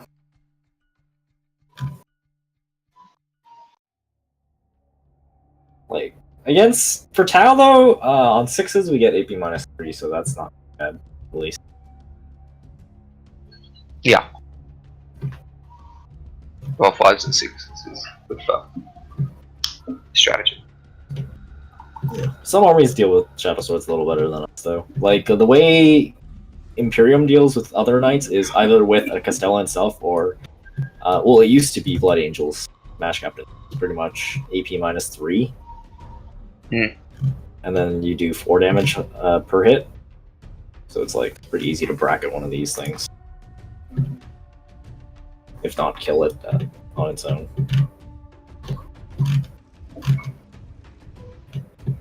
Yeah, my Tau list is going up against a pure Knights list this round. Who are you playing this round, Pixie? I'm playing an Inquisitor who's bringing a pretty obnoxious... no, he swapped to Chaos Demons. No. Oh, right, I remember, yeah. Because he didn't want to do Tau v Tau. Oh, I mean, I'm playing Bam. You know what's funny? Pure Knights. Okay, originally I played Inquisitor that list. He's still in the call, but like I beat him with a Tau list, and then originally he's like, I don't want to play this list anymore because it's like I lost. And then he played it again, and then he won a few games, and then he decided to keep it. What the demon list? It was the demon list. I brought my Yavara, like the anti-orc list that day. Your cow list was different from the. He was not expecting the double Yavara killing. My like, list a is going to be blob really of bad plague bearers every against turn. his list, unfortunately. So we'll see how we go. Because I've I got think broadsides with rail guns, so they're going to be fucking useless. So, yeah. I'm pretty sure you will lose that game. Unless like something goes wrong, because -1 or -2 to hit in his case fucks Tau so bad. so isn't it a stratagem to get -1 and then a spell to get -1? No. Plague bearers They have -1 from just because if they're above 20, and there's a spell that gives them another -1, and the stratagem gives them 4 up. Invulnerable. Yeah. Okay. And when do you activate this stratagem? Beginning of any phase. Okay, so can't I just pick the one that isn't -1 to hit and isn't 4 up invulnerable? Last time he deep strike when I watched the game. Yeah, I'm deep striking two squads, and I'm just leaving one at the board at a time. Yeah, so you have to deal with okay. -2, 4 up Nice. invulnerable, 5 up feel no pain models. Like, good luck. Okay, yeah, that makes it very hard then. Like, plus smite spam, like, Tau just dies of spam. Fire Warriors are okay against it, but Kind of. like picking I up mean, a 7-point model with a smite is firework, not so. good. In that list, he has up to 7 smites a turn? Yeah. 4 are non-degrading ones. So, still. Yeah, I mean, you know, that's a lot of damage, but when you think about how many points are casting those smites and how many Fire Warriors you kill, it's not that great. Yeah, but that's not the. But just killed the your thing is, I'll speed. just get worn down because I won't Yeah, actually getting worn down is the problem. I won't be stopping his damage output from getting. Like, he'll just be throwing out the same damage every round, and my damage will get less, and then I'll just be I dead. think that's really the reason people spam, anyways. Yeah. It's consistent. But yeah, I think that's a losing game for you. I think it is, yeah. But I think I have a chance, just not the best chance. We'll see what Yeah, happens. the only reason why my list dealt with it is because I just ignore the -1 and -2 Yavaras. Pigzy, how do you feel about that Imp Knight game? Think you have a chance at that? I think I should win it, but I'm not 100%. Like, Wait, it's are you not playing like- against Nova? No, I'm playing against Bam. He's Oh, we Bam. have a few Knights list. Uh, I don't think it's going to be easy, but I think I can win it. Yeah, Bam went from I think like it's gonna be easy for you. which that's 4 nights, right? That's not too bad. that's go. 3 nights. That's 3 nights and 2 Hellrings. It's like who goes first really determines that game, and then how much Yeah, damage can the I've knight got 18 player- shield drones. You can't kill Yeah. that. Like, it depends on how much damage he can output out if he gets first. Like, if he Well- gets lucky, then you get fucked, and then you lose. What knights does he have? He's got the Castellan. He's got the knight that like has no weapons but that big flamer, and then he's got like a melee knight or something. Wait, with which that knight is the massive- one with the flamer? I've never seen anyone play that one. And then Helverins, like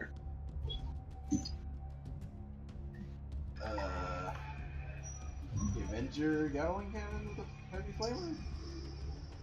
Is that it? I don't think so. Because No, Avenger let Gatling. me just get his list open. It's labeled Friendly Imperial Knights.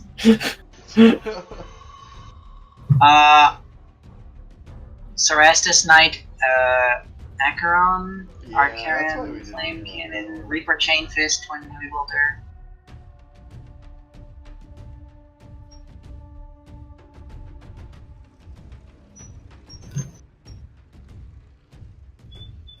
I don't remember what the stat line on that flamer is. I think I remember it's like 18 inch.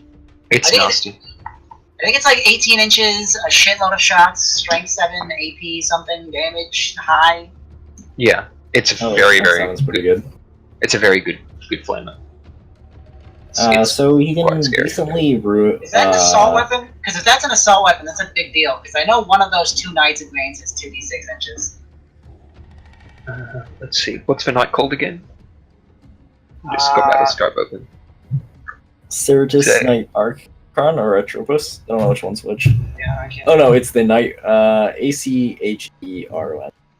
So, Flamer is 18 inches, heavy 2d6, strength 7, AP 2, damage 3. Oh, he's House Raven anyway, so he can advance and shoot without penalty. Yeah. Yeah. So, have fun, Pigzy. That's fine. Yeah. Helverin's on. Honestly, though, I think the shield drones alone might save you unless you roll ass loads of 1s. How many shots do you get out of the flame cannon? 2d6. 2d6 is not too. Like, it's a scary weapon. 2d6 auto hits, yeah. Yeah, the thing is, I'm okay with knights getting close to me because it means my fire warriors can actually kill them. I don't even know how good the Archerion and the Atropos are. I've never seen people run those. Yeah, he wanted to run some weird knights because I don't know. He just wanted to run some ones that he had. Atropos has some like laser cutter weapon and some gravity gun or something. So the laser cutter has a melee profile with strength 14, AP 4, damage 6. You can reroll failed hit rolls again and wound rolls with this weapon when it targets monsters, building, or vehicle. But it only has 4 attacks, so okay, you kill a couple of shield drones. If you had more CP, you could probably just kill your warlord in like turn 1 with the siege shield breaker. breaker. Yeah. Oh, he took 4 shield breaker missiles instead of just 2 and 2. Oh, that's interesting. You can only fire 1 a turn, right? Yeah. Yeah. I'm actually surprised at that choice. But siege you can breaker still cannons are pretty good. But you can still intercept them with the shield drones, so they're not that bad. They're not that bad. It's just another shield drone, but I have to like intercept each turn. Which obviously I don't have infinite of, but I think if I siege kill, breakers like, are better than the shield breaker missiles. They're like 2d3 shots, strength 7, -1. Those shred everything. And obviously, only one of his knights can get the 3 up and vulnerable save. That's true. If you're still in the Helverins, are probably going to stay out of range of like your main It's the Castellan, so the one that's not close to you. Yeah, I'm not sure if I want to kill the Castellan first or not. It's tough, because it will have the 3 of them. I don't know, if I can bait like a rotate iron shield to then swap and blow up a different knight. The Castellan is going to have a 4-up and vulnerable regardless. Exactly. So, whether you decide to bait an ion or not, it's like... Well, if I can bait it and then shoot a different knight, then it's like a 5-up and vulnerable, which is not really good. Like, how many shots do you have to waste before that happens? Exactly. So it's probably not worth it. Like, for Tau, we have a harder time baiting this kind of thing, because all our weapons do, like, plink damage, in a way. So, Yeah, unless you're firing the Riptide, he's just gonna... Well, marker lights and stuff. Yeah, that too. Once you have marker lights down, it's like, I either bait it, and then lose my marker lights, and then feel bad, or just continue shooting it. You gotta really double down when you're playing Tau sometimes. Yeah. I don't know. It's probably... I might go to Maphammer and see what my chances of actually killing a Castellan. -1 to hit, probably... Why is it -1? Because you don't have marker lights if you change targets. Right? Oh, no. I'm saying just if I'm shooting everything I can at the Castellan and just going straight through the Iron Shield, like, how much damage do I actually How many marker lights do you even have in your army? Most armies have enough to do about 5 or 6 consistent ones, and that's it. And then you got stratagems, yeah. Yeah. The 6th one is just in case if the 1 fails. but that's it. You're not usually marking more than one target. Yeah. Especially against Inquisitor. Yeah. If I'm marking 2 targets, it's going to be a good game. Yeah. Yeah. It's also like pretty risky because you only have 6 marker lights plus the stratagem. Wait, can you? Yeah, you can get it if you use the sexiest stratagem too. Mhm. It's possible, but you have to roll high on the D3. Yeah. Honestly, I don't know exactly. I think that might come down to whether or not he get like who gets the first turn there. Because like I don't see him being able to shoot anything to death with those drones around. I think with his layout of knights, it might not be able to kill all of Pigzy drone.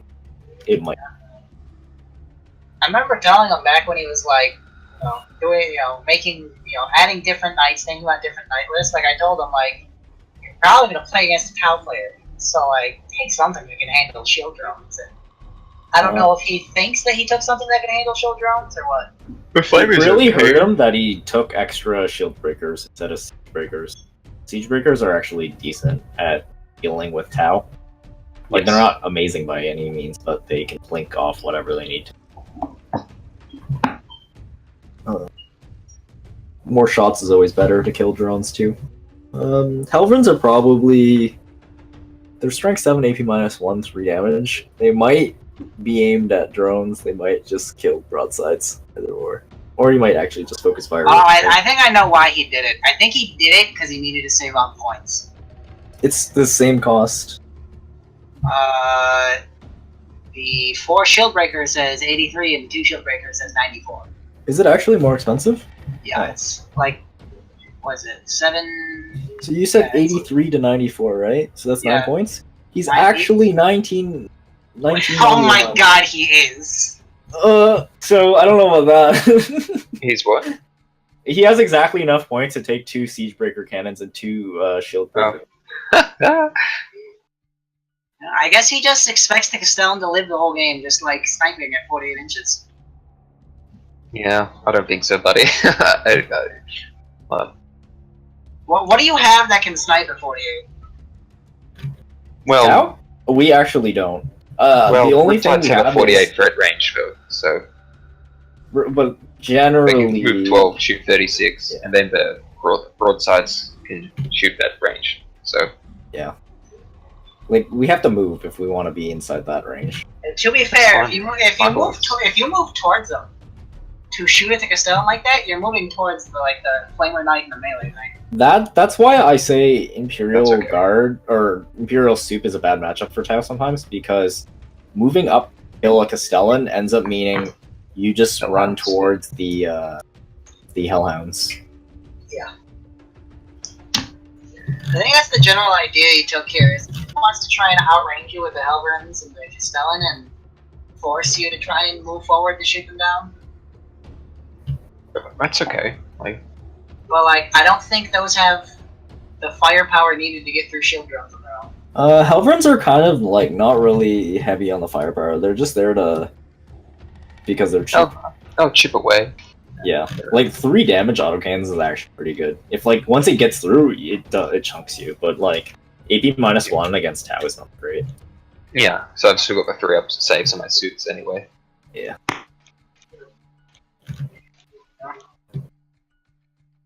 Maybe he'll be firing the Helverins to the shield drones. I don't know. Last time I played against someone who used Helvrins, they shot at my sniper drones and shield drones with Helvrins. God, that feels bad. That's not that bad of a target. Yeah. Because AP -1 is generally negated anyways by the 4-up save. Full, so it's 4-up invulnerable, and the 3 damage makes it really hard to feel no pain. Yeah. Yeah, but still. Obviously it feels bad, but this kind of knight list, you don't have the option. That's why pure knights is not as good as some of the other pure army, because you don't have the options.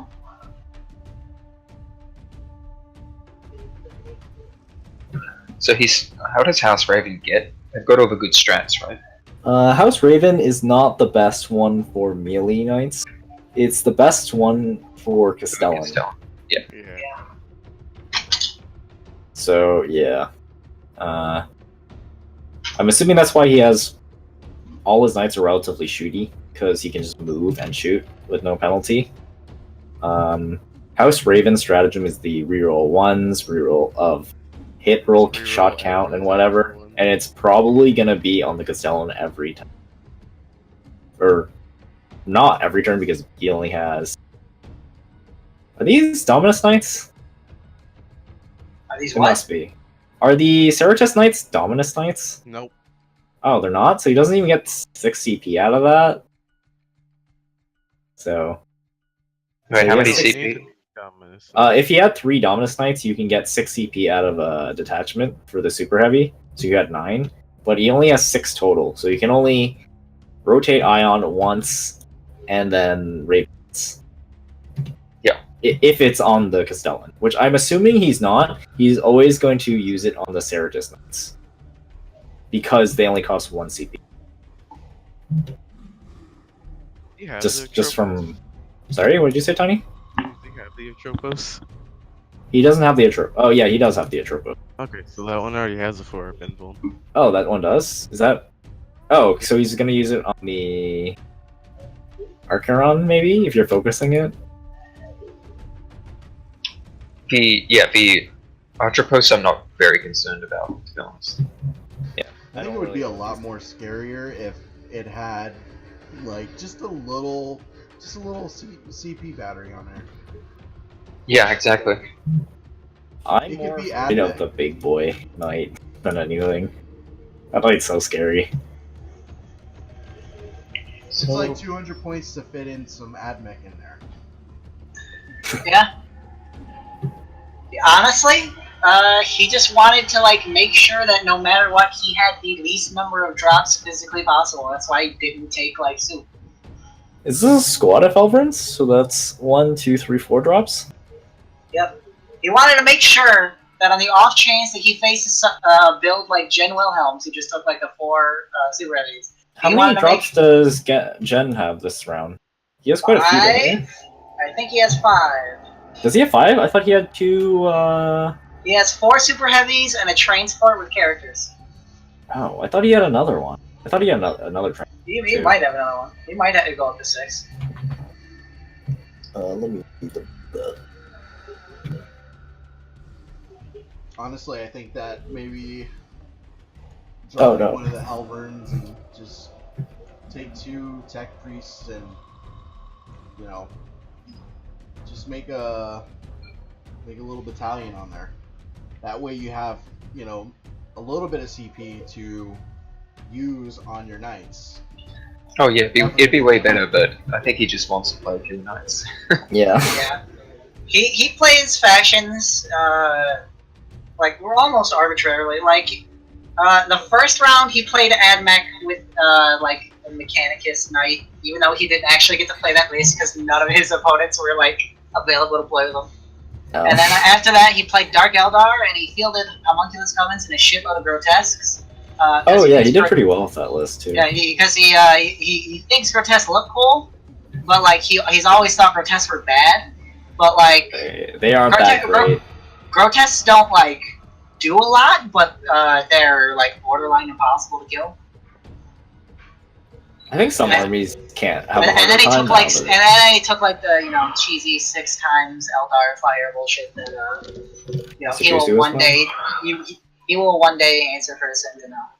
I think Bam just like rolls 2d6 every turn and like picks from a list of lists what he's gonna play. I rolled double ones. His just for playing his knights. original 2 armies are Grey Knights and Sisters of Battle, but he like no matter how much anyone tries to get into him, he refuses to play them in Alpha League because he's like, no, I have to win. Yeah, I don't know how. Sister of Battles can win. Maybe not Grey Yeah. Knights, but Sisters of Battle can do well.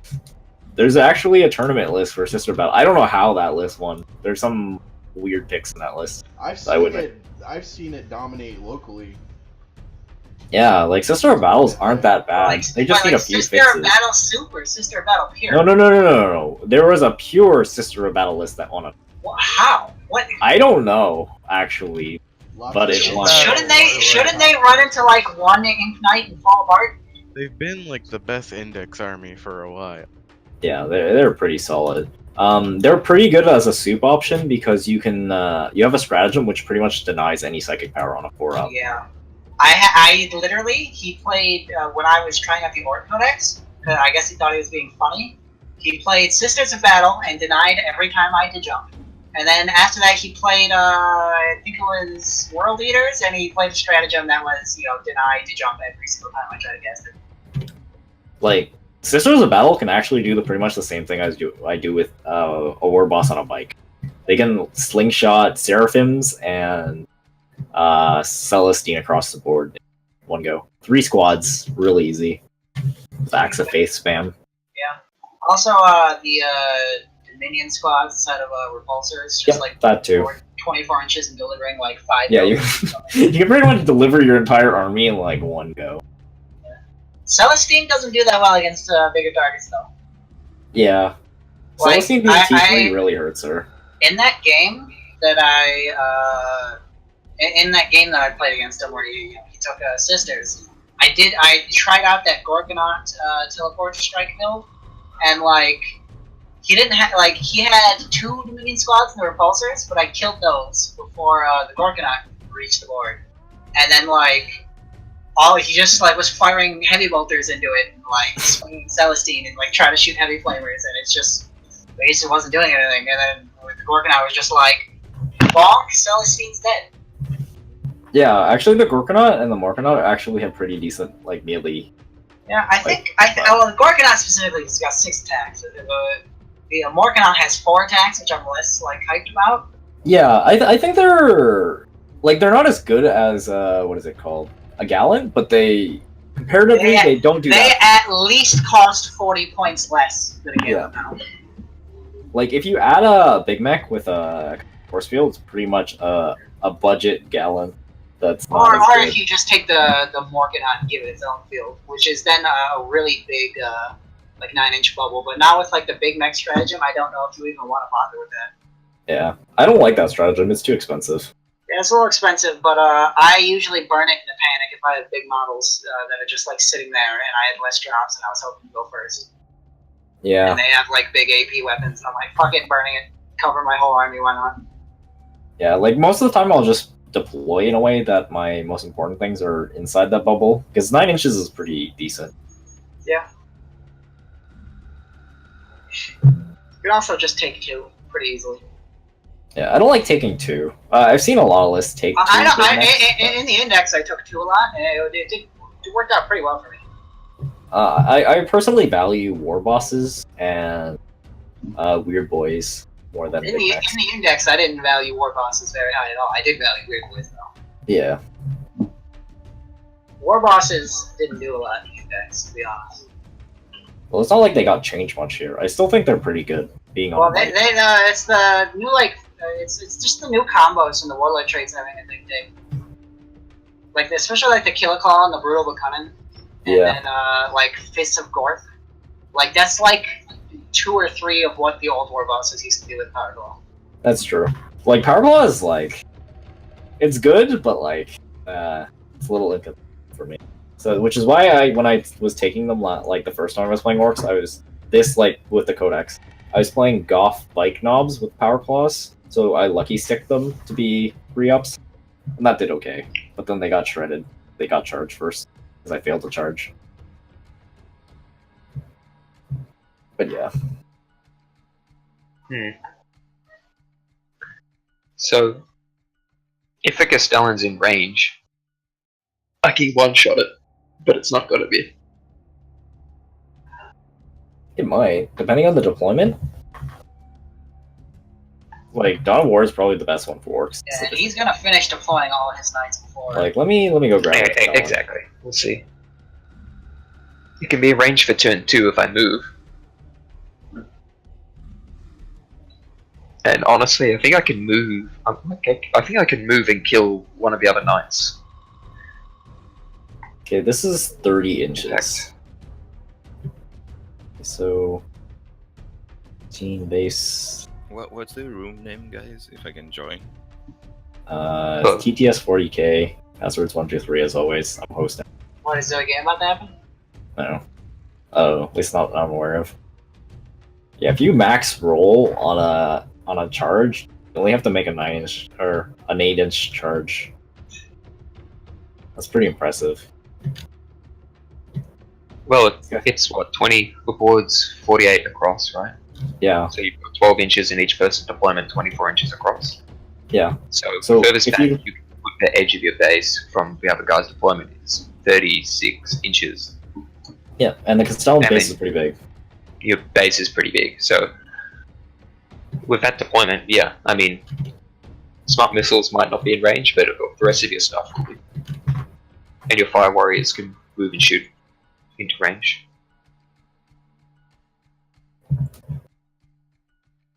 You can But move yeah, and I shoot mean, the smart I'd probably missiles. just move up first turn, and then Kayun the second turn, probably. But without Kayun, I don't. It'd be pretty tough to one-shot the knight. You're not running it's got Shadows shields. on this round, right? I am running there, yeah. Oh, you put it back? Yeah. So Matka, Kayun second turn, I'm assuming? Yeah, I mean, wouldn't even want car, right? I don't need to move very much. If this was for deployment, just as long as I move into range, because the Michael Yeah. Light stopped the penalty for moving and shooting the heavy weapons. So, meh, and then just double one car, because I'll be able to sit still to blow up the short range knights the following turns. But if the Castellan's really far back, then I probably do then use the advance and shoot one, and then blow up the small knight. Let's see, what would you actually do? Like, you could technically put two halberds at the corner and just shoot across the board. Yeah, that's fine. That's what I like to do. I just kill them off later with the broadsides if they're still alive. Yeah. That's assuming your broadsides are alive by the end of that. Yeah, exactly. Like, But, like- Castellan does pretty good at killing broadsides. 3 damage on the supercharge. If it's got a relic. Yeah, but that's pretty common if you're breaking a Castellan. Yeah. Yeah, so But it's only -2, -1, -2, something like that. it's -3, I think. Yeah, I had a look. Cole's Wrath. Oh yeah, I'm not looking at Cole's Wrath. Yeah, like the Cole's Wrath, like you get so much out of it. +1. Wait, how do I add the Cole's Wrath in Battle Squad? You have to be House Raven first off. Yeah. And your knight has to be Knight Lance, aka a character. Yeah, it is. That's what I see it.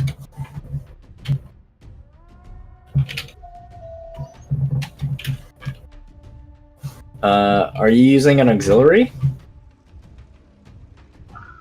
Oh, I'm just using open Armbound Army, so I'll change it. What is it? A super heavy detachment? Yeah. So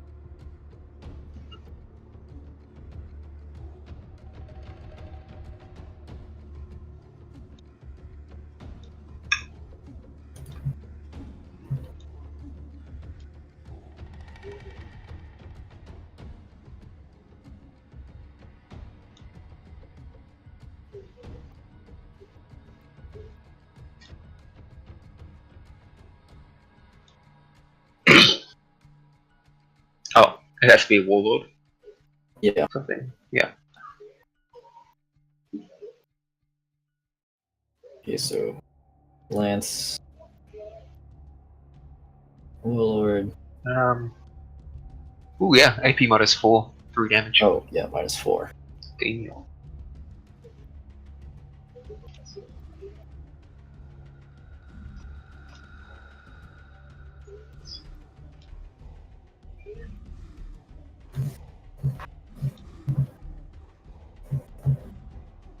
Yeah, so it does pretty good at killing broadsides and riptides if it actually goes through.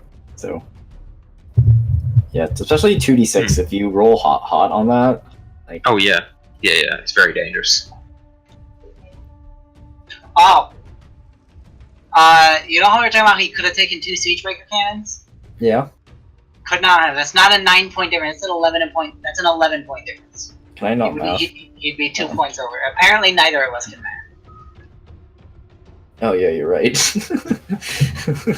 It's the other way around. If it was a 4 to a 3, but it was... Yeah. Honestly, a lot of this comes down to like rolling really well on the number of shots.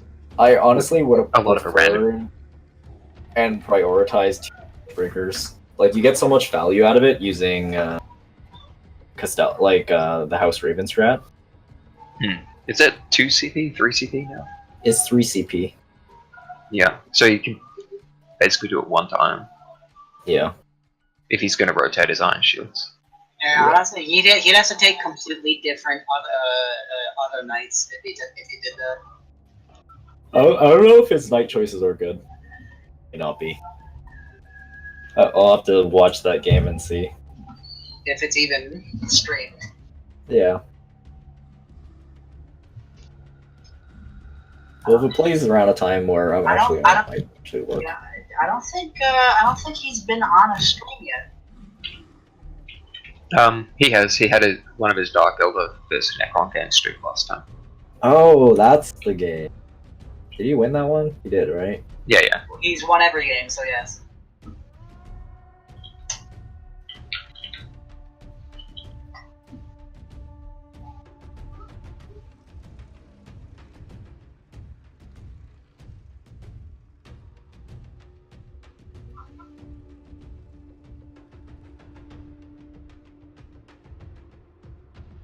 Alright, so pretty good discussion going on all the meta and matchup assessments, Math Hammer.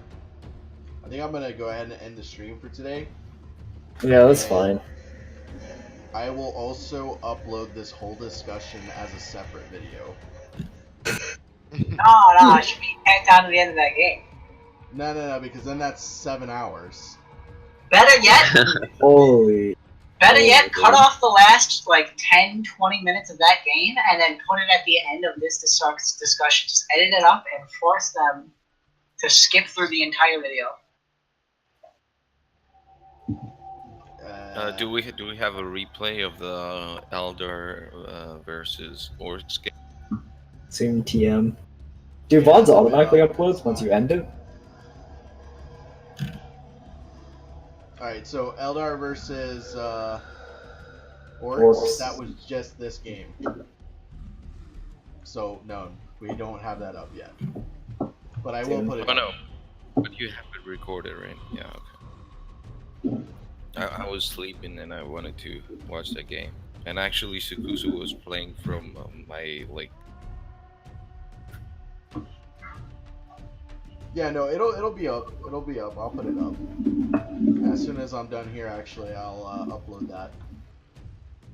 Because we're producing more content than we can sit on. That's pretty good, though. Steady stream of content to build community. Aladaris wants to do, like, a lot of stuff. Like what kind of stuff are we talking about? We're talking about, like, metagame, assessments, list assessments, stuff like that. I wouldn't mind watching those. Those are pretty cool. Or Just joining like them. I just want to see like an esports caster in a suit and tie. Just like in front of, just like, as you can see here, he just keeps rolling ones. Just chugging monster. What are we gonna see in the next round from this player? I definitely think it would be pretty cool if somebody could analyze our game. Like somebody who's above my level, because like analyzing your own game is really difficult all the time. Yeah. No, yeah, we'll get a caster desks, you know. We'll get some guys in some suits. We'll have a big screen that it's like a projector. Sitting there touching it, drawing like circles and lines. Action replays of dice rolls. That's When someone rolls exactly a what I six. imagine. Oh, That actually makes the screen on my map useful. Hey, does Jungle Ruins work now, the updated version? Because I just loaded it and it seemed to. I saw it thanks. earlier. Okay. Yeah, this TV I think- screen works for casting then, because it gives Yeah, an overview. The only problem with that idea is that we're still a pretty small player base, and I don't know that there's a whole hell of a lot of like different people that could really fit that bill of like a play-by-play or a meta analysis. I think with a good caster, like actual like casting the games and like some Twitch advertisement, like you can get like more exposure of the TTS Warhammer community. Well, just straight casting. Here's the weird thing about it is, ordinarily when when it's just two guys playing 40k, like even if you go to any YouTube channel that where they play live 40k, it's an edited video where for the most part they only show the important stuff, but they'll also keep editing like banter between the two players and things that they say, memes, jokes, whatever. That's why you need a really good caster to keep the crowds entertained while there's downtime. Yeah, I play a really slow game. That's asking for a really, really, really talented caster among the 38 of us. Yeah, I think not it's anything to emulate either. I think it's better just to do it how we're doing it, and then if we want people casting, just sort of just cast it like it's tennis or golf or something, right? You don't talk the whole time. You just let it roll, and then you pop in every so often and sort of talk about some shit. No, Jump we're gonna out. have shoutcasters. We need shoutcasters, right? We need to have like that. All 4 hours need to be just of shouting and screaming, and like I want someone to say, "What was that?" Like, This has never been done before in the history of 40k. That's exactly what I imagined in my head. For 4 hours. Oh god. That dude's gonna need a lot of water next to him. Yeah. Just to keep But shouting. in all seriousness, like yes, we do not have like that large player base. I mean, between the Discord, the Reddit, it's not a lot, right? But ever since we've been pushing to get the streams out, and I really underestimated YouTube, like I really did. We're getting a lot of outside interest into this, so it's going to be, So what that's going to translate into is more people coming in on the server. Like just today, I've seen like literally people jumping on the stream and just saying, "Hey, I'm new," and then they just literally join the Discord, and that's people actually being vocal about it. As you know, people tend to keep to themselves, just kind of like lurk a little bit. But this is helping a lot with our exposure, and it's helping with our growth. And if we keep going this way, it'll be larger. Like, it is the right path to take.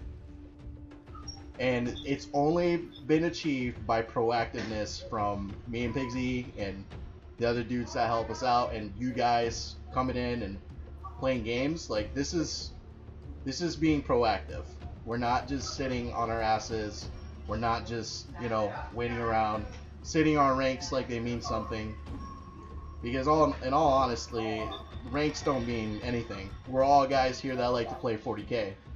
And we just want to support the hobby, right? No, I'm here to win. I Fuck that. completely agree. I'm here to. I'm playing TTS. I specifically want other people to not have fun, and I am also trying to destroy the hobby. Well, then you should just play Tau. Oh, that's a good idea. Just play some Tau. I didn't think of that. Like 70% of our players. No, I'm just kidding. But like, yeah, like if we just continue this way, and as time goes on, give me time to find and search and build a little bit on our production stuff, I think we're gonna be looking at almost a night and day difference between what we are now and what we can be in the near future. There's already been quite a bit of improvement what we were like 2 weeks ago from now. Oh yeah. Yeah. You have to be proactive with these things. That's something that I learned, and I really did start from the very bottom, and I learned a lot of things from it. I am actually thankful that my path took me through this, because I would not have learned and contributed and actually been there building with other people. So I am grateful for that, and with that knowledge, that's the direction I'm going.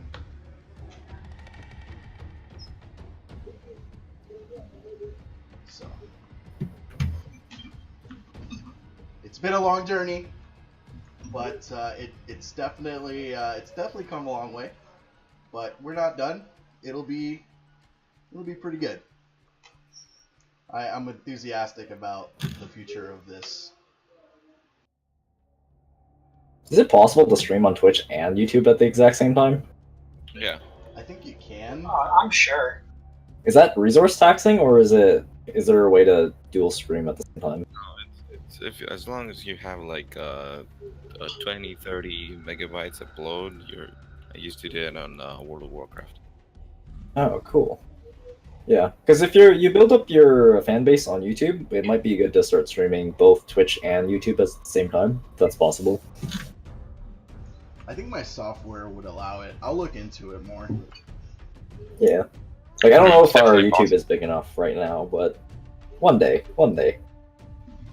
Yeah. For sure. You'd be surprised, but YouTube numbers for streaming is kind of weird. Maybe get There's Brady people. to like advertise the league.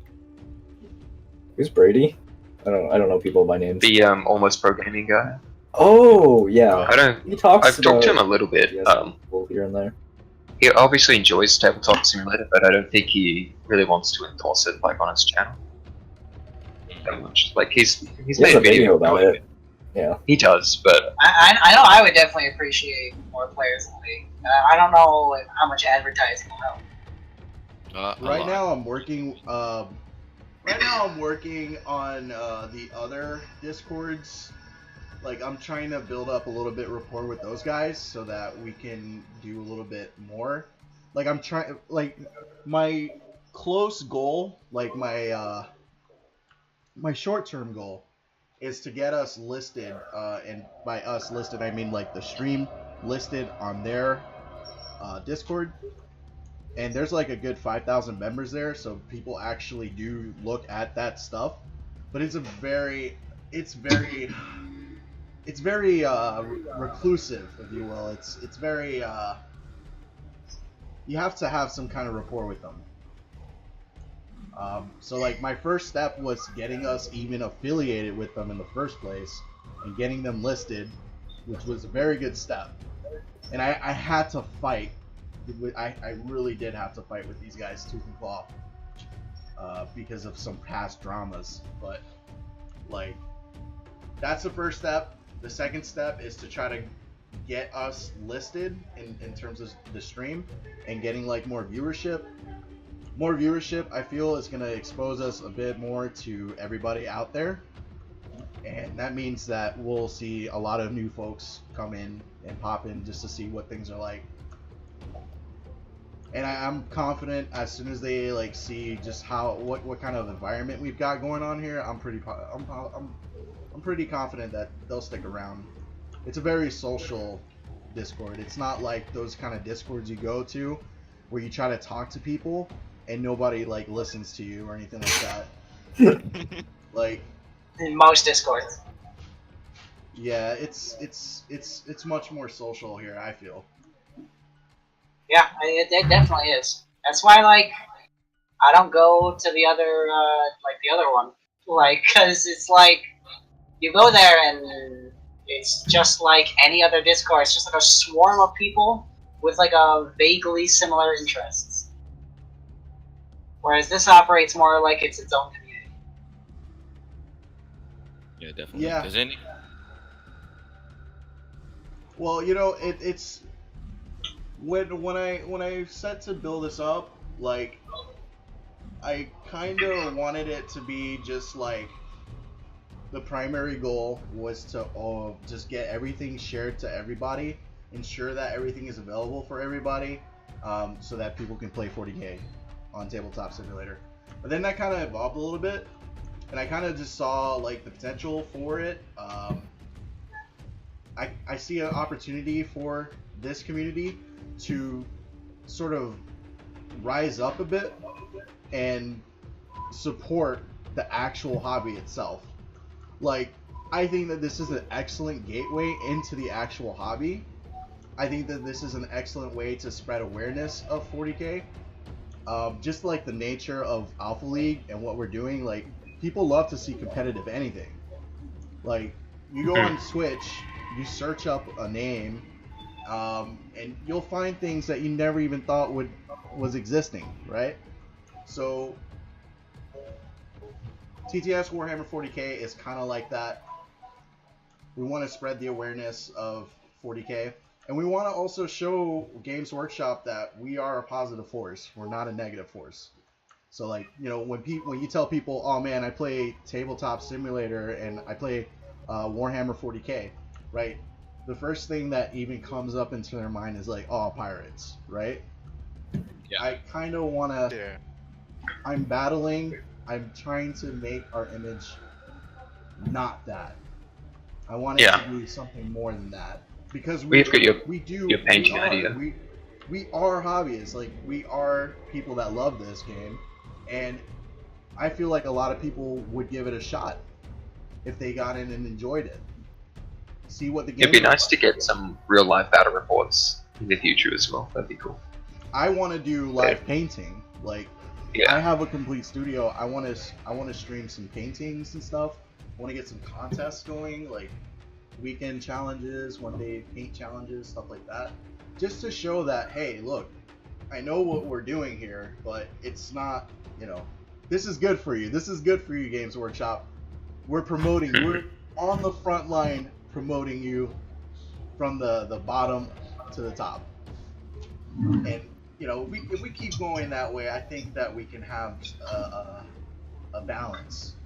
We may never be official, like we may never have that good relationship with Games Workshop like the other Discords have, but I definitely think we can coexist.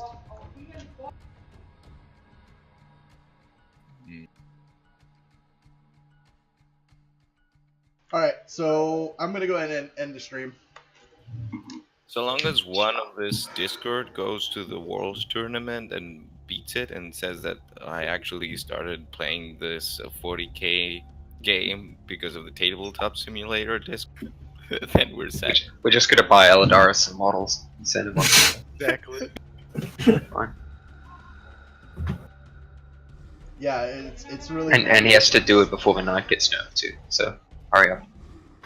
No, but actually, imagine if real life good players, competitive players, like were supporting TTS.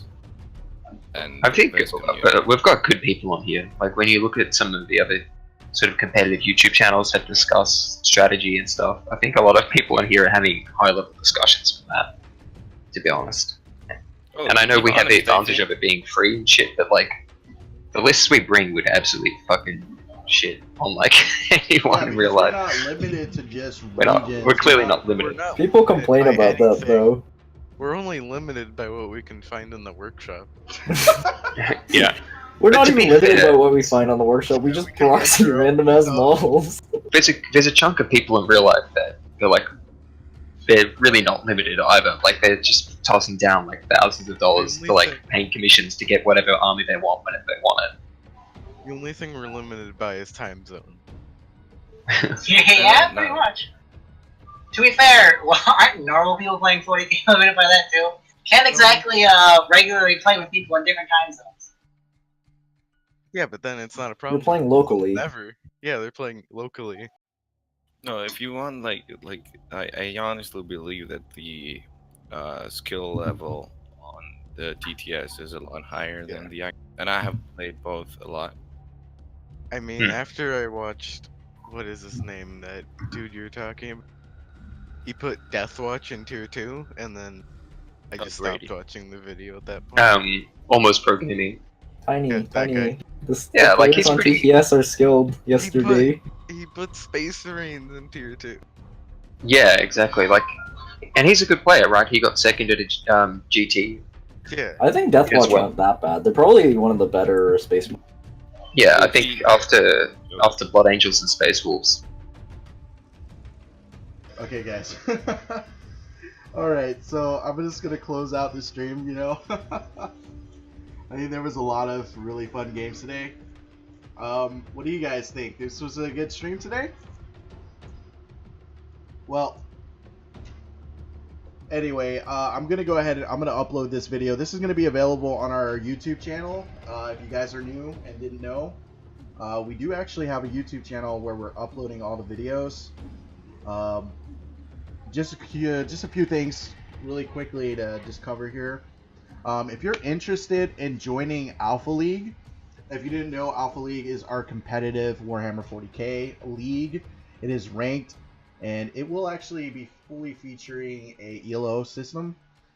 So if you're interested in that, just scroll down to the bottom of the page here. Alpha League ranked games, just click on that right there. It'll lead you right to our primer or Google Doc, so you can actually check out all the information on that. If you're new around here, you may want to even also join us on Discord. We have a link there as well.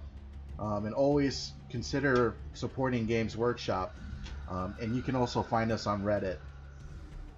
But with that, I'm just going to go ahead and close the stream. I want to thank you guys very much for joining us today.